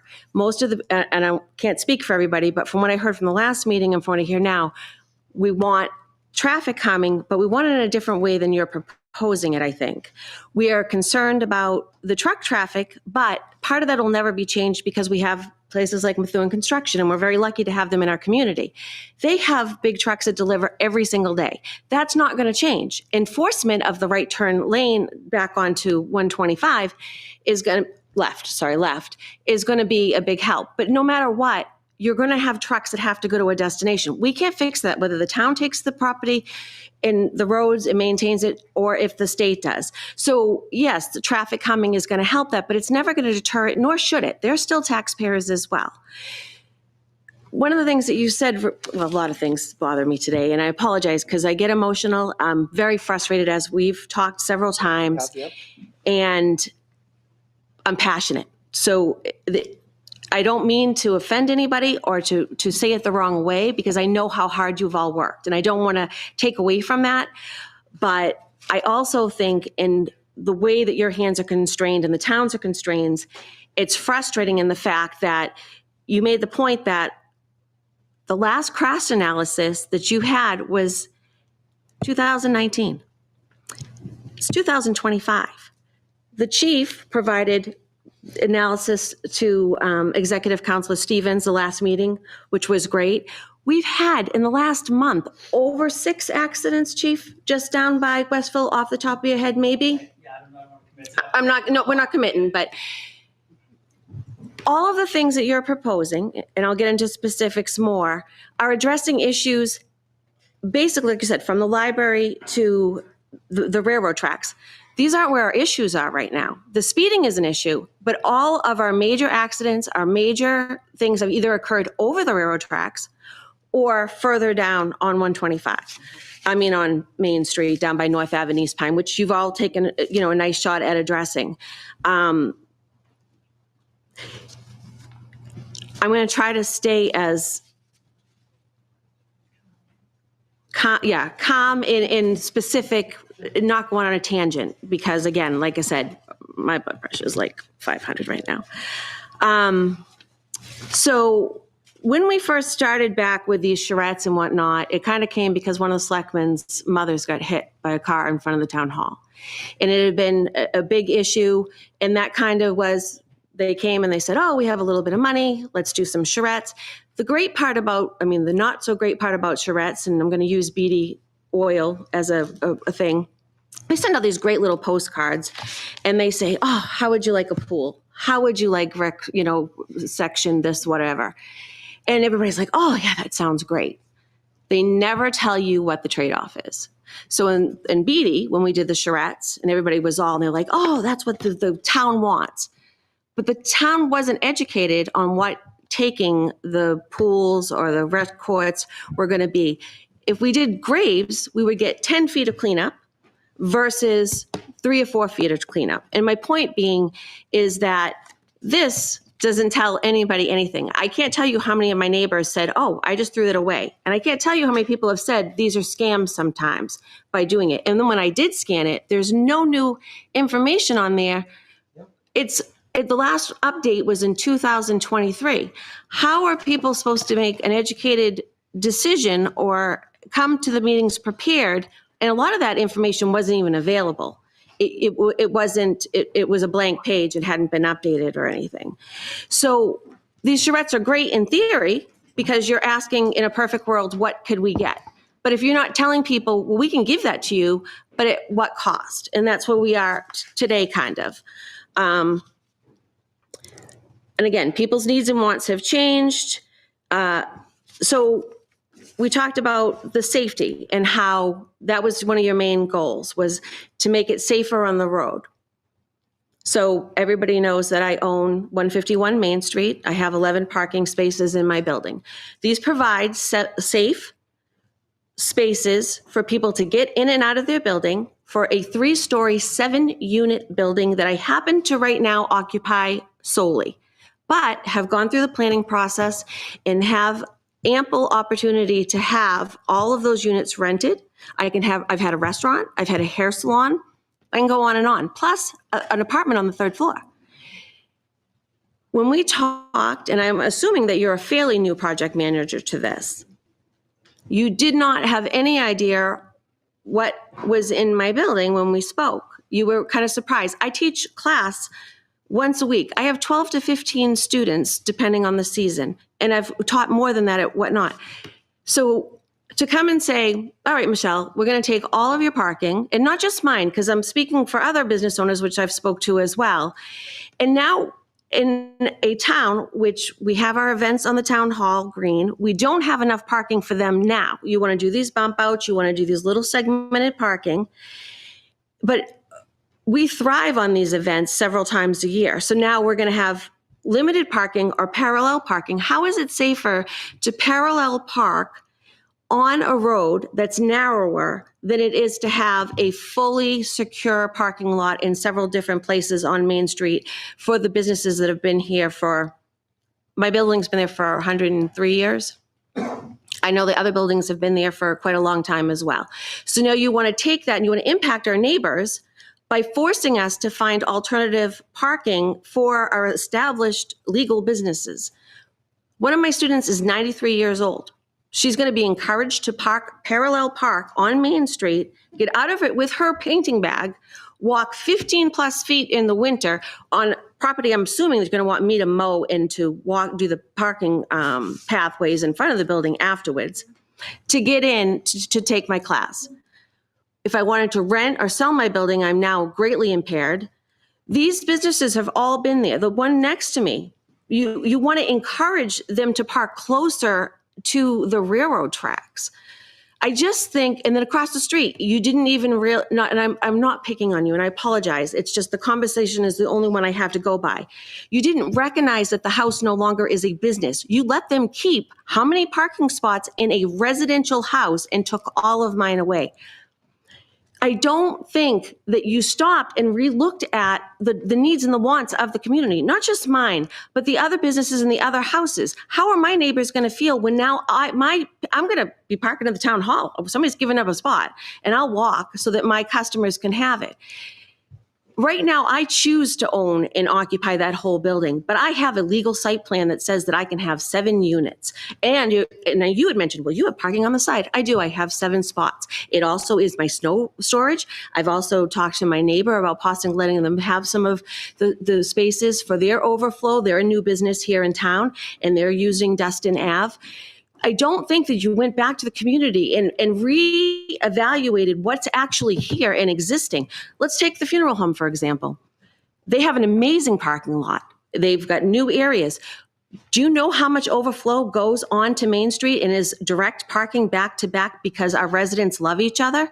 So how is this plan going to affect that? This isn't just about me. I've really stopped to look at each and every individual business and overall. It sounds great in theory, and Danny brought it up again. We're going to need specialized equipment. And again, looking at this, even if from a layman, and take me out of the picture, but instead of somebody, and I know it was the path of least resistance, and again, you could just take the property because I have the biggest parking lot in the widest area. But if you literally had just moved down to where Sumner's is or the next house and just not even made parking, but literally made green, you would have achieved the same thing without impacting 3 businesses right there and another gentleman who utilizes his whole front yard.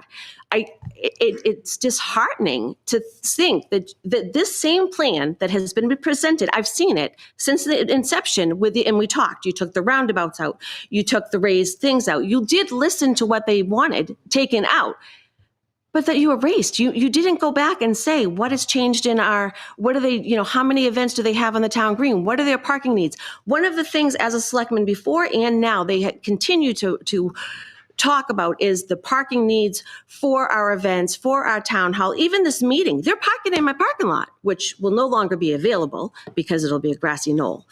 But what I'm saying is we're not looking at, you're saying, oh, it invites us to be a downtown, and you're thinking like Exeter, and it's lovely. And you want them to use the shops, but you don't. You want to, not you personally, I apologize. That sounds like an attack, and I don't mean it to. I want you to hear me, and I sometimes don't know how to eloquently say that. We do want to be a community, and we love our town. We love our concert on the greens, but you have to see the overflow. You have to see where they're all going. If now you say you have 3 spots here and you have 2 spots here and there's a bump out here, and the accidents are still going to happen because now you have parallel parking and then you still have that person texting. It is enforcement. It is so much more than just changing the design of our town. We started to do some of what you've implied in front of the town hall. It hasn't changed. And it's funny because I drive, and I'm that person, if you're behind me, I'm 25 to 27 miles an hour on this road every day. And it aggravates everybody. But on the narrowest stretch of road where you're not really proposing to do anything, they fly. And the little section that you're proposing up there by the railroad tracks is such a small section. What kind of traffic calming is it going to do there where you're not doing anything after the railroad tracks and you're not doing anything after the library? We need to address this at a whole road. We need to address it from 125 to 125, as they had spoke earlier. If these needs don't get met now, we go back on the plan. We wait another 10 years and the needs and the wants are going to change again. Where our congestion is, where our major accidents are, and that data is available through the thing, is down by Westville Road, North Ave, East and West Pine. The resources would be better spent shifting it to what will serve all of the neighbors and not just looking at a bird's eye view from the top and saying, oh, pass at least resistance, let's put some grass in there, it's going to calm it. Yeah, it's going to calm it, and so is the train going by 3 times a day, which happens. 20 years, I've never seen an accident in front of my building. However, there's been several over the railroad tracks, in front of the dentist, in front of the farm. That we're not even talking about that. We're not talking about Jesse George Road in that area. There's still, and I know there's no perfect solution, and you're talking about money constraints and whatever, but I'm begging you to take in the town, I'm begging you to take a better look at other ways that we can ask the state to work with us and finding some of the answers to the real problems that we have, and not just saying, well, this is what's worked in other communities and this is going to change the character of your town, which it will, but at what detriment? I don't even know how much more to tell you that. I've been in that building for 25 years. I know that the other store that will be greatly impacted by this as well. These are staples in our community. I mean, you talked about the historic district. Technically, my building is one of those buildings that would qualify. We chose not to do that. Again, I just strongly urge about what we wanted or needed 10 years ago and what looks great on paper isn't necessarily going to work for the people in our community, because we're going to be giving up so much more. Not just me. Take me out of it. Let's just talk about the town hall. Let's talk about the funeral home. Let's talk about the school. Pick up and drop off at the school. Have you witnessed it? That, like, sorry, people, you're now not going to, I mean, they park up and down the street. We have a crossing guard position that has not, that's funded, but has not actually been a person. That's a traffic calming measure. Again, like these, what you're proposing, the money I think could be better spent in not impact our community later on, because it sounds great in theory, but then when it starts to happen, people are going to realize we actually are giving up more than we're going to be gaining, especially if we can get an enforcement part into it, and we can look at the North Ave, East Pine, West Pine area and start it there. But like I said, I'm like, how do you honestly say that it's okay to take 11 spaces from a 3-story, 7-unit building and put them on the road that now have to open up to, well, I do furniture. So I'm going to literally park on Main Street and I'm going to load and unload my furniture on Main Street, and I'm going to cause a traffic jam. I just don't understand. Like, somebody didn't stop and think about what's there and what's not there. Like, the business across the street is no longer there. They do not need those parking spaces. It's a residential unit. They're very nice people, and I'm not trying to throw you under the bus. There's parking in the back, but nobody knew, like, nobody said, oh, they're no longer there. Let's look at that. Let's look at what we can do. So, and again, I asked for plans ahead of time to try to get me to calm down and realize, and you're like, oh, but after. I don't want to encourage everybody to go forward with a project when you're saying we're making changes after, because guess what? After doesn't always happen. And I can't tell you how many people have changed positions in that last 10 years that are no longer on this project that had a say at one point that no longer do. So tomorrow is not promised. So I just strongly urge the town to really think about what we're going to be giving up to gain. And is there a better way to work with the state? And again, I thank you all for doing. I'm frustrated. I am so frustrated. I saw this 10 years ago. I thought this was off the thing about some of these concerns. And the sad thing is 10 years, we haven't come up with a better solution. We've just taken off some of the things we knew weren't going to work in the beginning. Thank you. Great. Thank you, Michelle.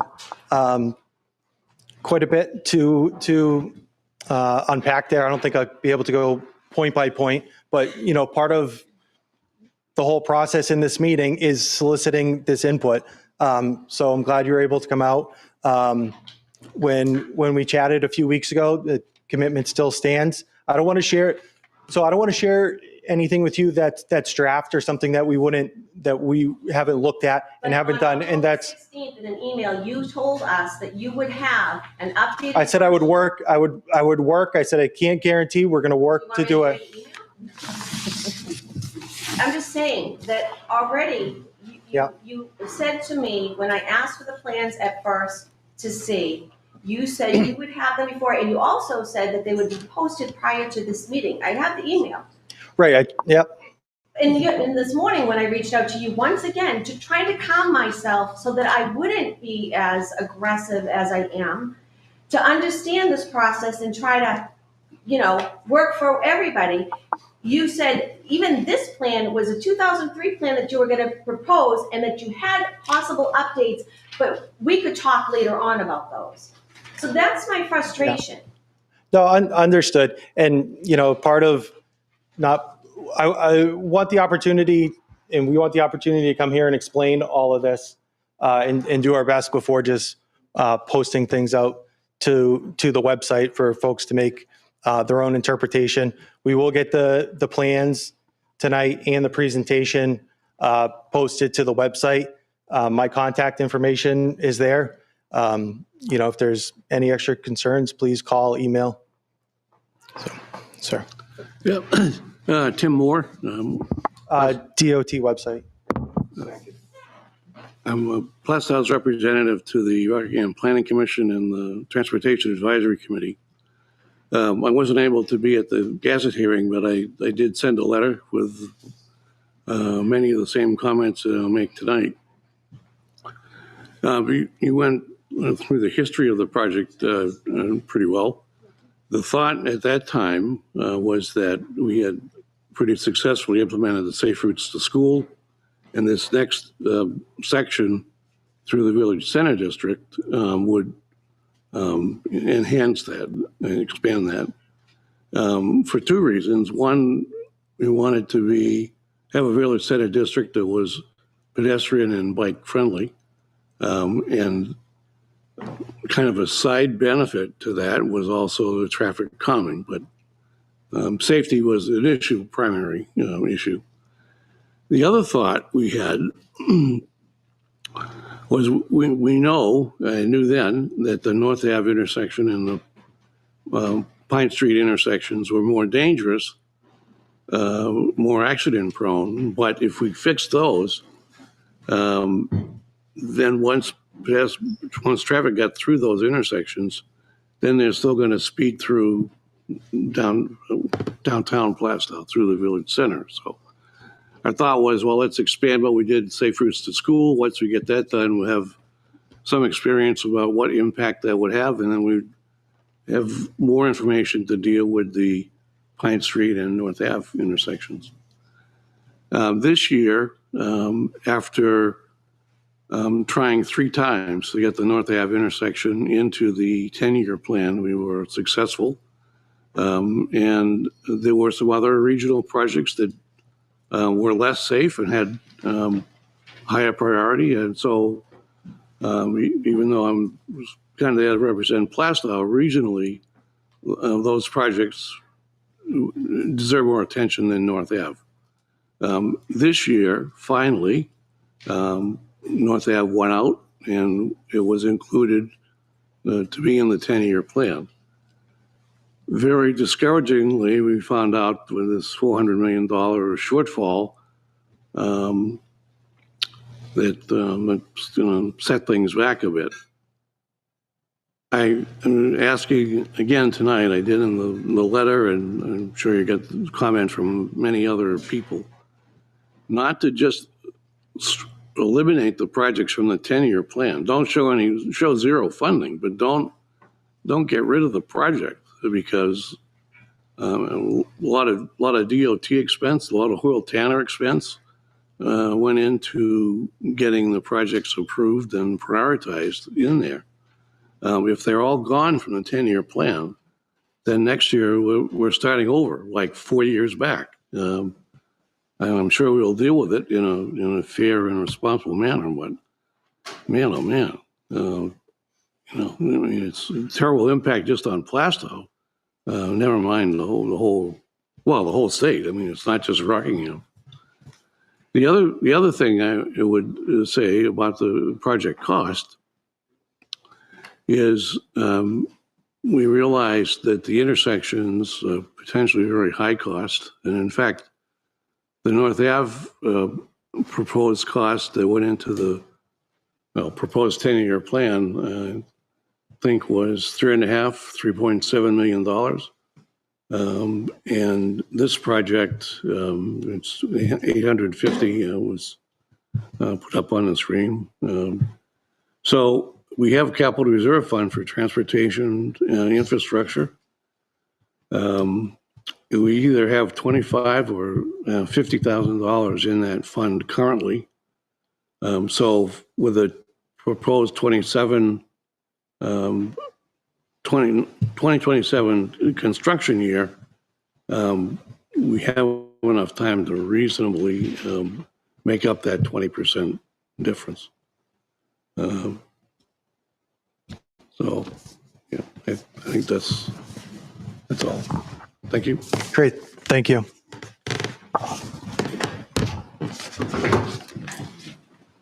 Hello. Can we see from Westville to Pollard? My name's Jeannie. I'm a demographic that hasn't been represented yet. I'm a frazzled mom that has to take a left turn on Westville to get to Pollard in the morning. And I don't understand what these maps mean. I'm guessing a lot of us don't. I can't really understand. So, you're going to, what's going to go in Westville? What will happen when I pull up to Westville in the morning? When you pull up to Westville, I'm sorry, I'm pulling from Westville and then I'm going to take a left on Main Street. right? So it'll be largely the same as today. Just Main Street will be Shorter. a little narrower. Okay. So how much space down by Pollard? I'm not sure if you guys are aware, but every single morning we line up on that street. You know that? So if you shorten that road and the people have to get by and we're all out there and there's millions of kids trying to get around, I'm not saying it works now, but that is going to be, I'm there every morning. It's not going to be great just for like a live view. You know, how will they fit all the people commuting to get down to North Ave past us that are lined up in the right lane to get into the school? Right. So how far do you see that go back? Pretty far. It goes past Elm, right? That's Elm. I grew up here. I don't know the road. So on the west side of Main Street. yeah, never mind if anything. So now we have Elm Street and there's just so many hot ticket like intersections everywhere. Sure. So are there any more of those blinking lights in between Westville and Pollard other than the one that Pollard already has? In between? No. We're not proposing any new crosswalk, right? You're talking about the yellow, the crosswalk so right lights. there, I just am going to ask that everyone pays attention because I just haven't, until Michelle said it, I haven't heard anybody bring up the school. Yeah. So Elm, right there, where Elm and those people are coming out and we're lined up on that road, I can't imagine there being any less room there for a car to get by and keep the kids safe. Do you feel as though there would be? Will not be available. The parking spaces they're going to put, you're not going to be able to park there. You're talking where people park. It's going to there. be. Yeah, I'm talking where we line up to pull into the school. You will not be able to do it any longer, Okay. according to this plan. Right. So those are the parking spots right before Pollard. Right. I'm saying the people pulling up on the other side as well. It's same thing. It's on. I understand that. So you're saying on this side, those parking spots are gone. I'm talking on the other side, it's thin. That is a problem as well. Have you ever been down here at 8:30 in the morning? 8:30, no, but we did. So when we met with the town last week, you know, they brought up to school. So we hung out down here from 2:15. I think they said come down at 2:30 and see. Right. So we hung out 2:15 to 3:15, and you know they showed us drone footage today that did not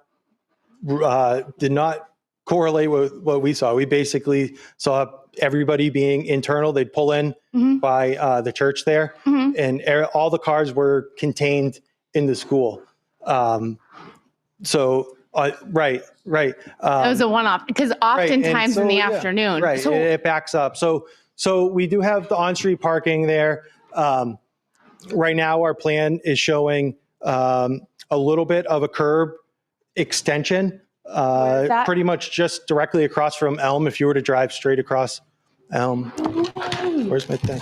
So if you look at the measurement now with that right pop out to Elm Street and you measure 2 cars trying to get by, right?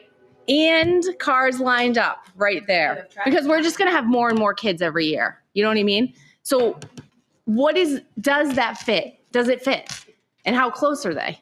And just to paint a picture, the other day there was a huge accident outside Elm. So now we're lined up on the side. There's 2 crashed cars. Yeah. There's police everywhere. And you want to take the road and go like this? In this spot here. Okay, so in that particular spot. So you'd have storage. So you would have on-street storage from here, this point here. You're saying it gets thinner there. There's a bump out. Is that what they call a bump out? Okay, so would it fit a car on the side, children walking, and 2 opposite direction cars?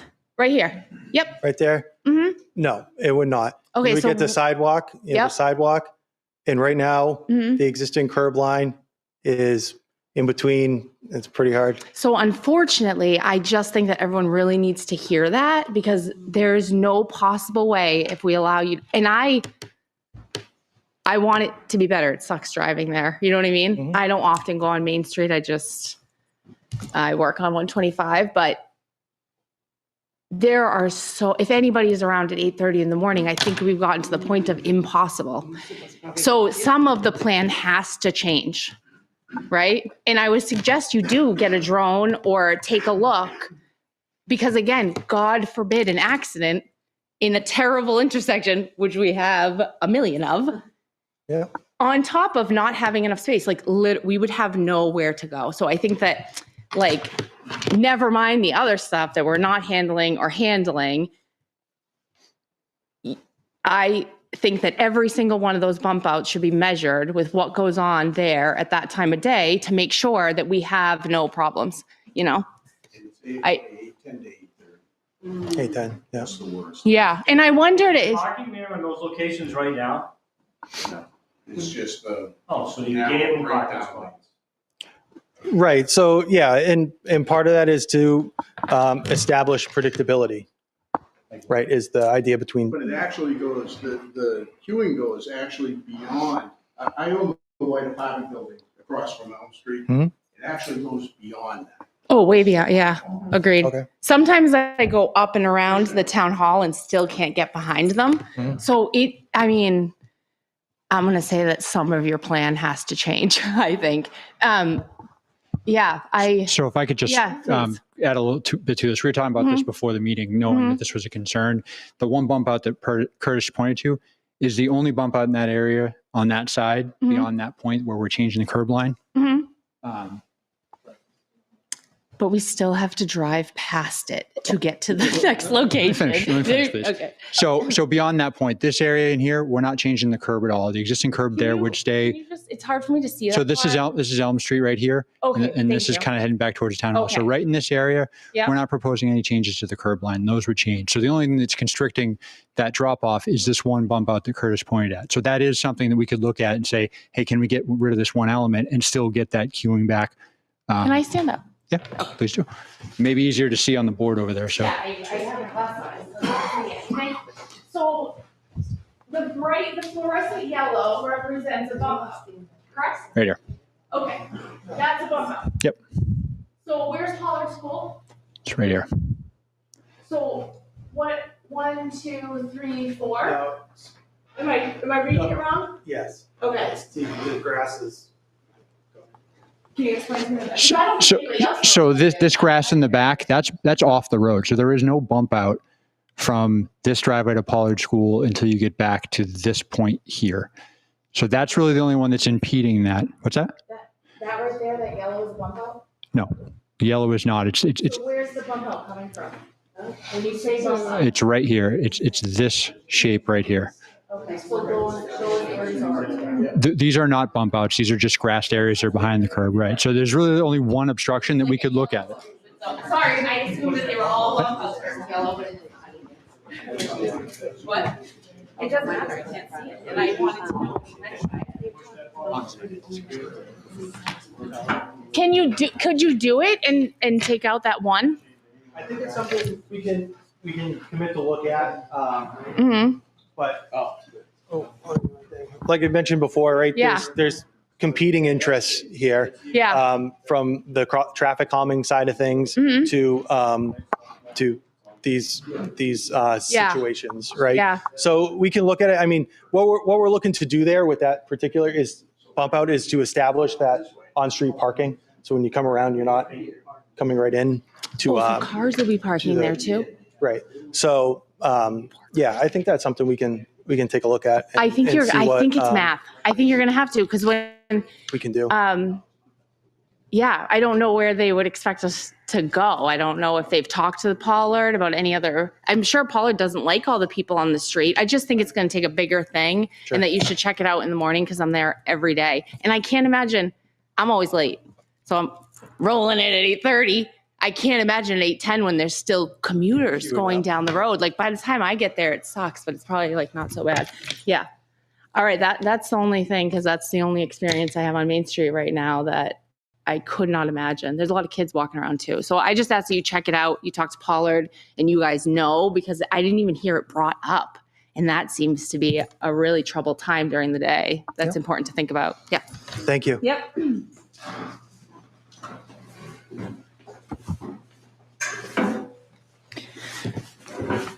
Hello, thanks for the time. I just want to piggyback on what Michelle was speaking of earlier. I'm the property owner across the street from her that bought the men hair salon and converted it to residential. So I was there, I mean, we did that a few years ago, but I've been there since 2011. I've never noticed any issues, you know, with accidents, traffic, really anything in that immediate area. I work from home. So I was kind of surprised when I saw all the major changes that are coming to those 4 areas. I don't see how it's going to change a lot of what you're trying to correct, and there certainly are things to correct. I heard that there were budgetary concerns and, you know, acceptance concerns and inconvenience concerns. You could technically do this whole thing, in my opinion, without impacting those properties right there on the other side of that railroad track, because that railroad track does a lot of good for slowing down traffic. And her parking spots, I mean, there have been customers of hers that park across the street on occasion and walk across the street. And that's with, you know, between us 20-something parking spots. So having 6 spots there is I don't think it's workable at all. And I think that little, you know, the 3 or 4 properties immediately next to the railroad tracks, I think that could be left alone or at least, you know, re-envisioned as to what you want to do there. What I see up there is really, really intrusive. There's no business there, and I do, like she mentioned, I have parking around the back, but I don't know if she noticed, but this weekend I had all 9 of my spots were filled up, you know? And I was so happy. Right. And the neighbor had all his Right. spots taken. Yeah, so we do use them, and I am going to be selling used cars. it's going to be hard to, it's going to change me, my neighbor to the right, and obviously her across the street. It's going to change our way of life quite a bit. So if it's something that, you know, doesn't need to be done for the big picture of things, you know, that should be considered. That's all. Thank you. Thank you. Just to add a little bit of context to the changes in the parking in that area, you know, it certainly was not done in an intention to reduce the amount of parking there. It was to consider the sidewalks there and to make sure that, in particular, Michelle, on your side, that the sidewalk is in front of the cars, not behind the cars when they're backing up. If anybody's driven by recently, I purposely park my car further back, and I have a plethora of people that go by every day, carriages, bikes, walking people, and I literally park my car back as far closer to the road as I can to safely give them a nice wide berth in front of our parking, and have been doing that for quite a long time. It also is a red car, which is a traffic calming method, because they see that red car and they're like, wow, that's really nice. And then, I'm only kidding. But because I have a very wide area in front of it. But again, loading and unload is so safe because they're in that little box. We're not hurting anybody. You put us on the road, and again, I have an antique store. I do embroidery. They pick up day and night. But I do provide that for them automatically because it is a concern for us. And the only reason we put the fence up at the end is because cars were running through my parking lot and doing a whip around from the school and turning around. So we did that as a traffic calming measure to defer them from going through the parking lot and onto Destin and doing a turnaround. So we have recognized that, but like I said, people use it and we make it very convenient for them, and they're more than welcome to continue to use my parking lot as a path. So appreciate that input. You know, there may be alternatives we can look at where we can keep the parking configuration and move the sidewalk in front of things. The one thing we want to be careful of is that sidewalk ends up within the state's right of way. The town and the state can't maintain a sidewalk that's on your property. So we'd want to look to make sure there's space within the right of way. We're not planning on maintaining it anyway. It's in our ordinances that the sidewalks must be or should be maintained by the property owner, whether it's on your property or not. It's in our ordinances. Oh, it is. It's there. Okay. Nope. My name is Jim Laguerre. I've lived in Plastow over 25 years. I live at 73 Main Street. And I'll be honest, I thought this meeting was about curbing the speed on 121A. You're at the wrong end of the road. Thank you. The traffic and the speed and the accidents are occurring between North Ave and just before the library. I live almost 4 houses from the library.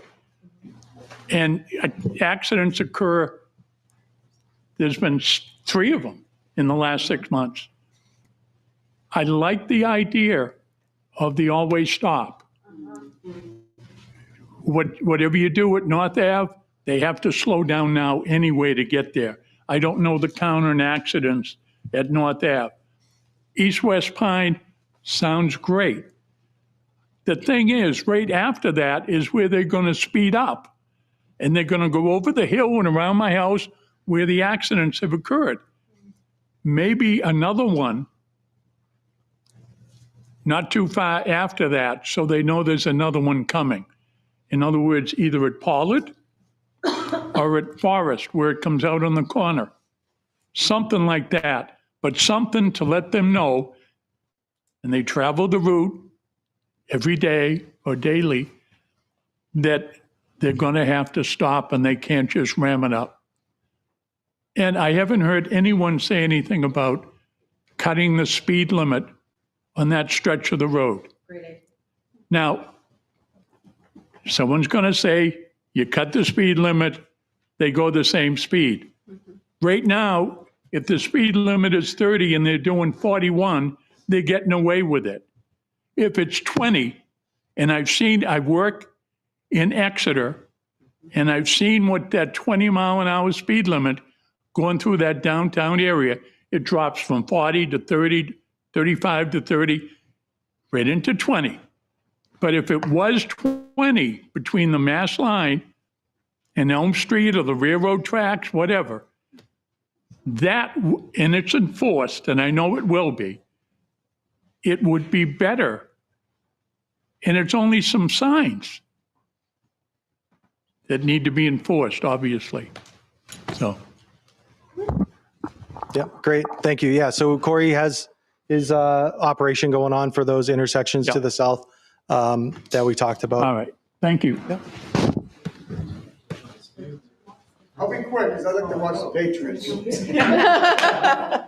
only thing I got is I've been here over 50 years. I love Plastow and I love living on Main Street. However, it was a nice country road when I sold it to my wife. I said, dear, we're moving on a nice country road. Well, lo and behold, now it's like a truck freeway.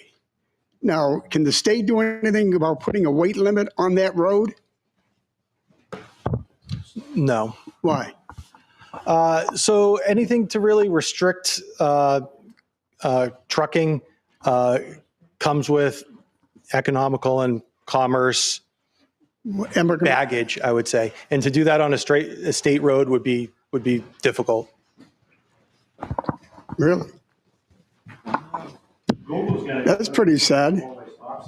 Google's going to keep the truck traffic out of it. Yeah, the trucks will come down there. Yeah. So it just can't be done. I don't believe so. No. Thank you.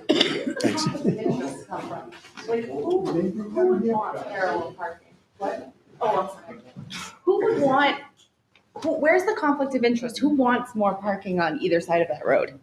Like who, it's for, to slow down traffic in general, that's what you're saying? The on-street parking? Yeah. The on-street parking is to formalize something that folks already seem to do. If there's all this space there where you can pull over,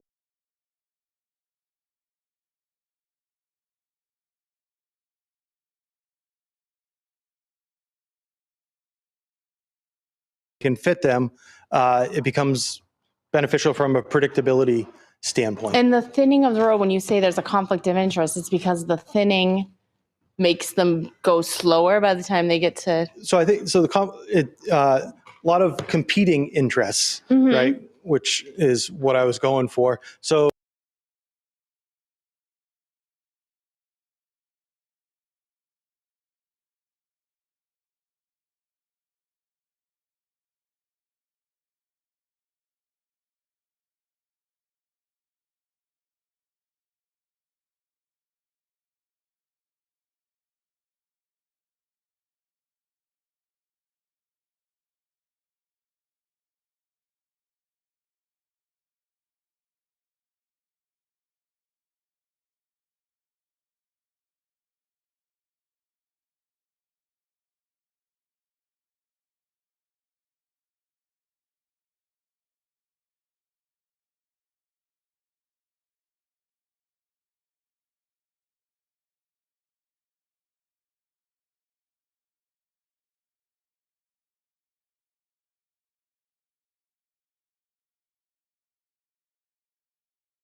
Oh, sorry.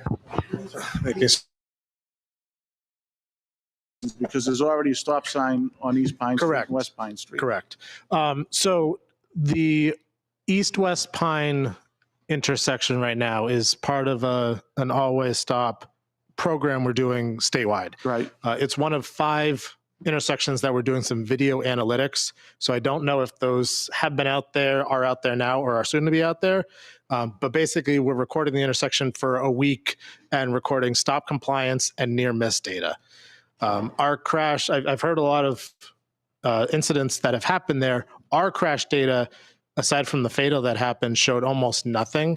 So I don't know if that's a lost in translation between Plastow to the DMV to us or whatever it is. But we're trying to document, much like I showed on the other ones, how the conditions change. It's not an easy section to get across, right? Absolutely. From East to West Pine, because obviously you got to look quick, you got the bend, and you got to nail it on the gas to get through. And we understand just because nothing's happened doesn't mean nothing will happen. Right, exactly. So I think up there, that's a quick fix, right? A couple stop signs. This project would go out. We're identifying 20 locations statewide. This is planned to be one of them per the town's blessing. And that would go out for advertising in the spring. So depending on the contractor's schedule, would be next year. So next year we could probably see something. Yeah, and I'm hoping to include the North Ave intersection as well, again, if the town is amenable. Okay. Can we talk, at some point, can we address other intersections along that corridor that might be part of that one intersection of West Pine and East Pine? For example, Pollard Road, or for example, Forestry, or for example. Is there any chance of piggybacking more than one intersection onto that study that you're talking about? Yeah, for sure. Because I think if you did a lot of things like that with the stop signs, that would solve a lot of things. Trucks aren't going to want to stop and go if you have a bunch of stop signs. And that's a pretty short fix for cheap money.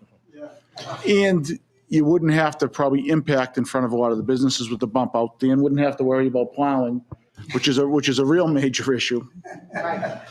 You know, because you're talking Dan not only has to plow, you dump it. When you plow, I'm sure you'd be on top of the sidewalks, right? You're saying we want to give Main Street back to the state?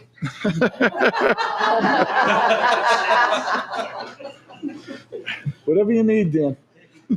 My only hesitancy with overloading stop signs is I'd be afraid of people starting to lose respect for the stop sign if they have North Ave, Pine, Pollard, whatever else. I don't think I don't think you need a ton of them, but if you have it, especially where coming down from North Ave through Pine Street to the library, everyone's picking up speed there because you're coming downhill. Yeah, those might even be if you take your foot off the gas, you're picking up speed. Yes. So I think especially if you incorporated that up there and got rid of put some stop signs in a few locations, that's going to slow down a lot of people because they know they can't get going. They're going to have to stop. Yeah, I can look at the merit of those. I haven't looked at those intersections, but we can pull the data and look. But I think if you did that, because you only got 850,000, and let's face it, if you're not doing this project for another 2 or 3 years, that's probably worth at that point 500,000. Right, and so it's 850,000 for this project. Corey's operation is okay. I just wanted to make sure it wasn't like different projects, but transferring. 850,000 doesn't go far. Agreed. And in another 2-3 years, it's going to be less. Yep, agreed. I think the one caution I would add is, those stop signs hopefully would do a great job of deterring some traffic that's cutting through. For the traffic that's already coming through, if we're only slowing them down before they get to downtown and they've felt delayed by an extra 30 seconds or a minute, what happens when they get to this stretch and there aren't any other features to slow them down? Oh, no, I'm not saying you don't put in any features. We can certainly discuss that, and we're going to have those discussions. Okay. And we're going to have to prioritize what you can really get done and where we think we can really slow it down. Take a look at where everyone's speeding right now, the highest impact, and let's address those situations. But I want everyone to realize this 850,000 is not going to cover everything you have up there. Correct. Yep. It's not even going to come close. Yep. And I think some of the thought process isn't necessarily calming traffic. It's calming what type of traffic. Are we calming school traffic? Are we calming truck traffic? Are we calming And I'm saying truck traffic because I'm a true believer that everything we have in our household every day has to go on a truck. So you can't limit trucking, but can you deter the trucking that doesn't need to come down Main Street? Sure. Stay on a section of road called 125 that was built to accommodate that type of traffic, the lane width, the ability to have a place that if you have to stop quick, you can get off without hitting somebody. You don't have any of that, and you're not going to create any of that by moving the traffic from 125 to 121. Just not. All right, thank you. All right, seeing nobody else standing up, thank you all for coming out this evening. We appreciate the feedback. Like I said, we'll get all this up on the project website. My contact information is out there, and we'll debrief. We'll look to coordinate with the town and see what direction we want to go in. Thank you all. Thank you.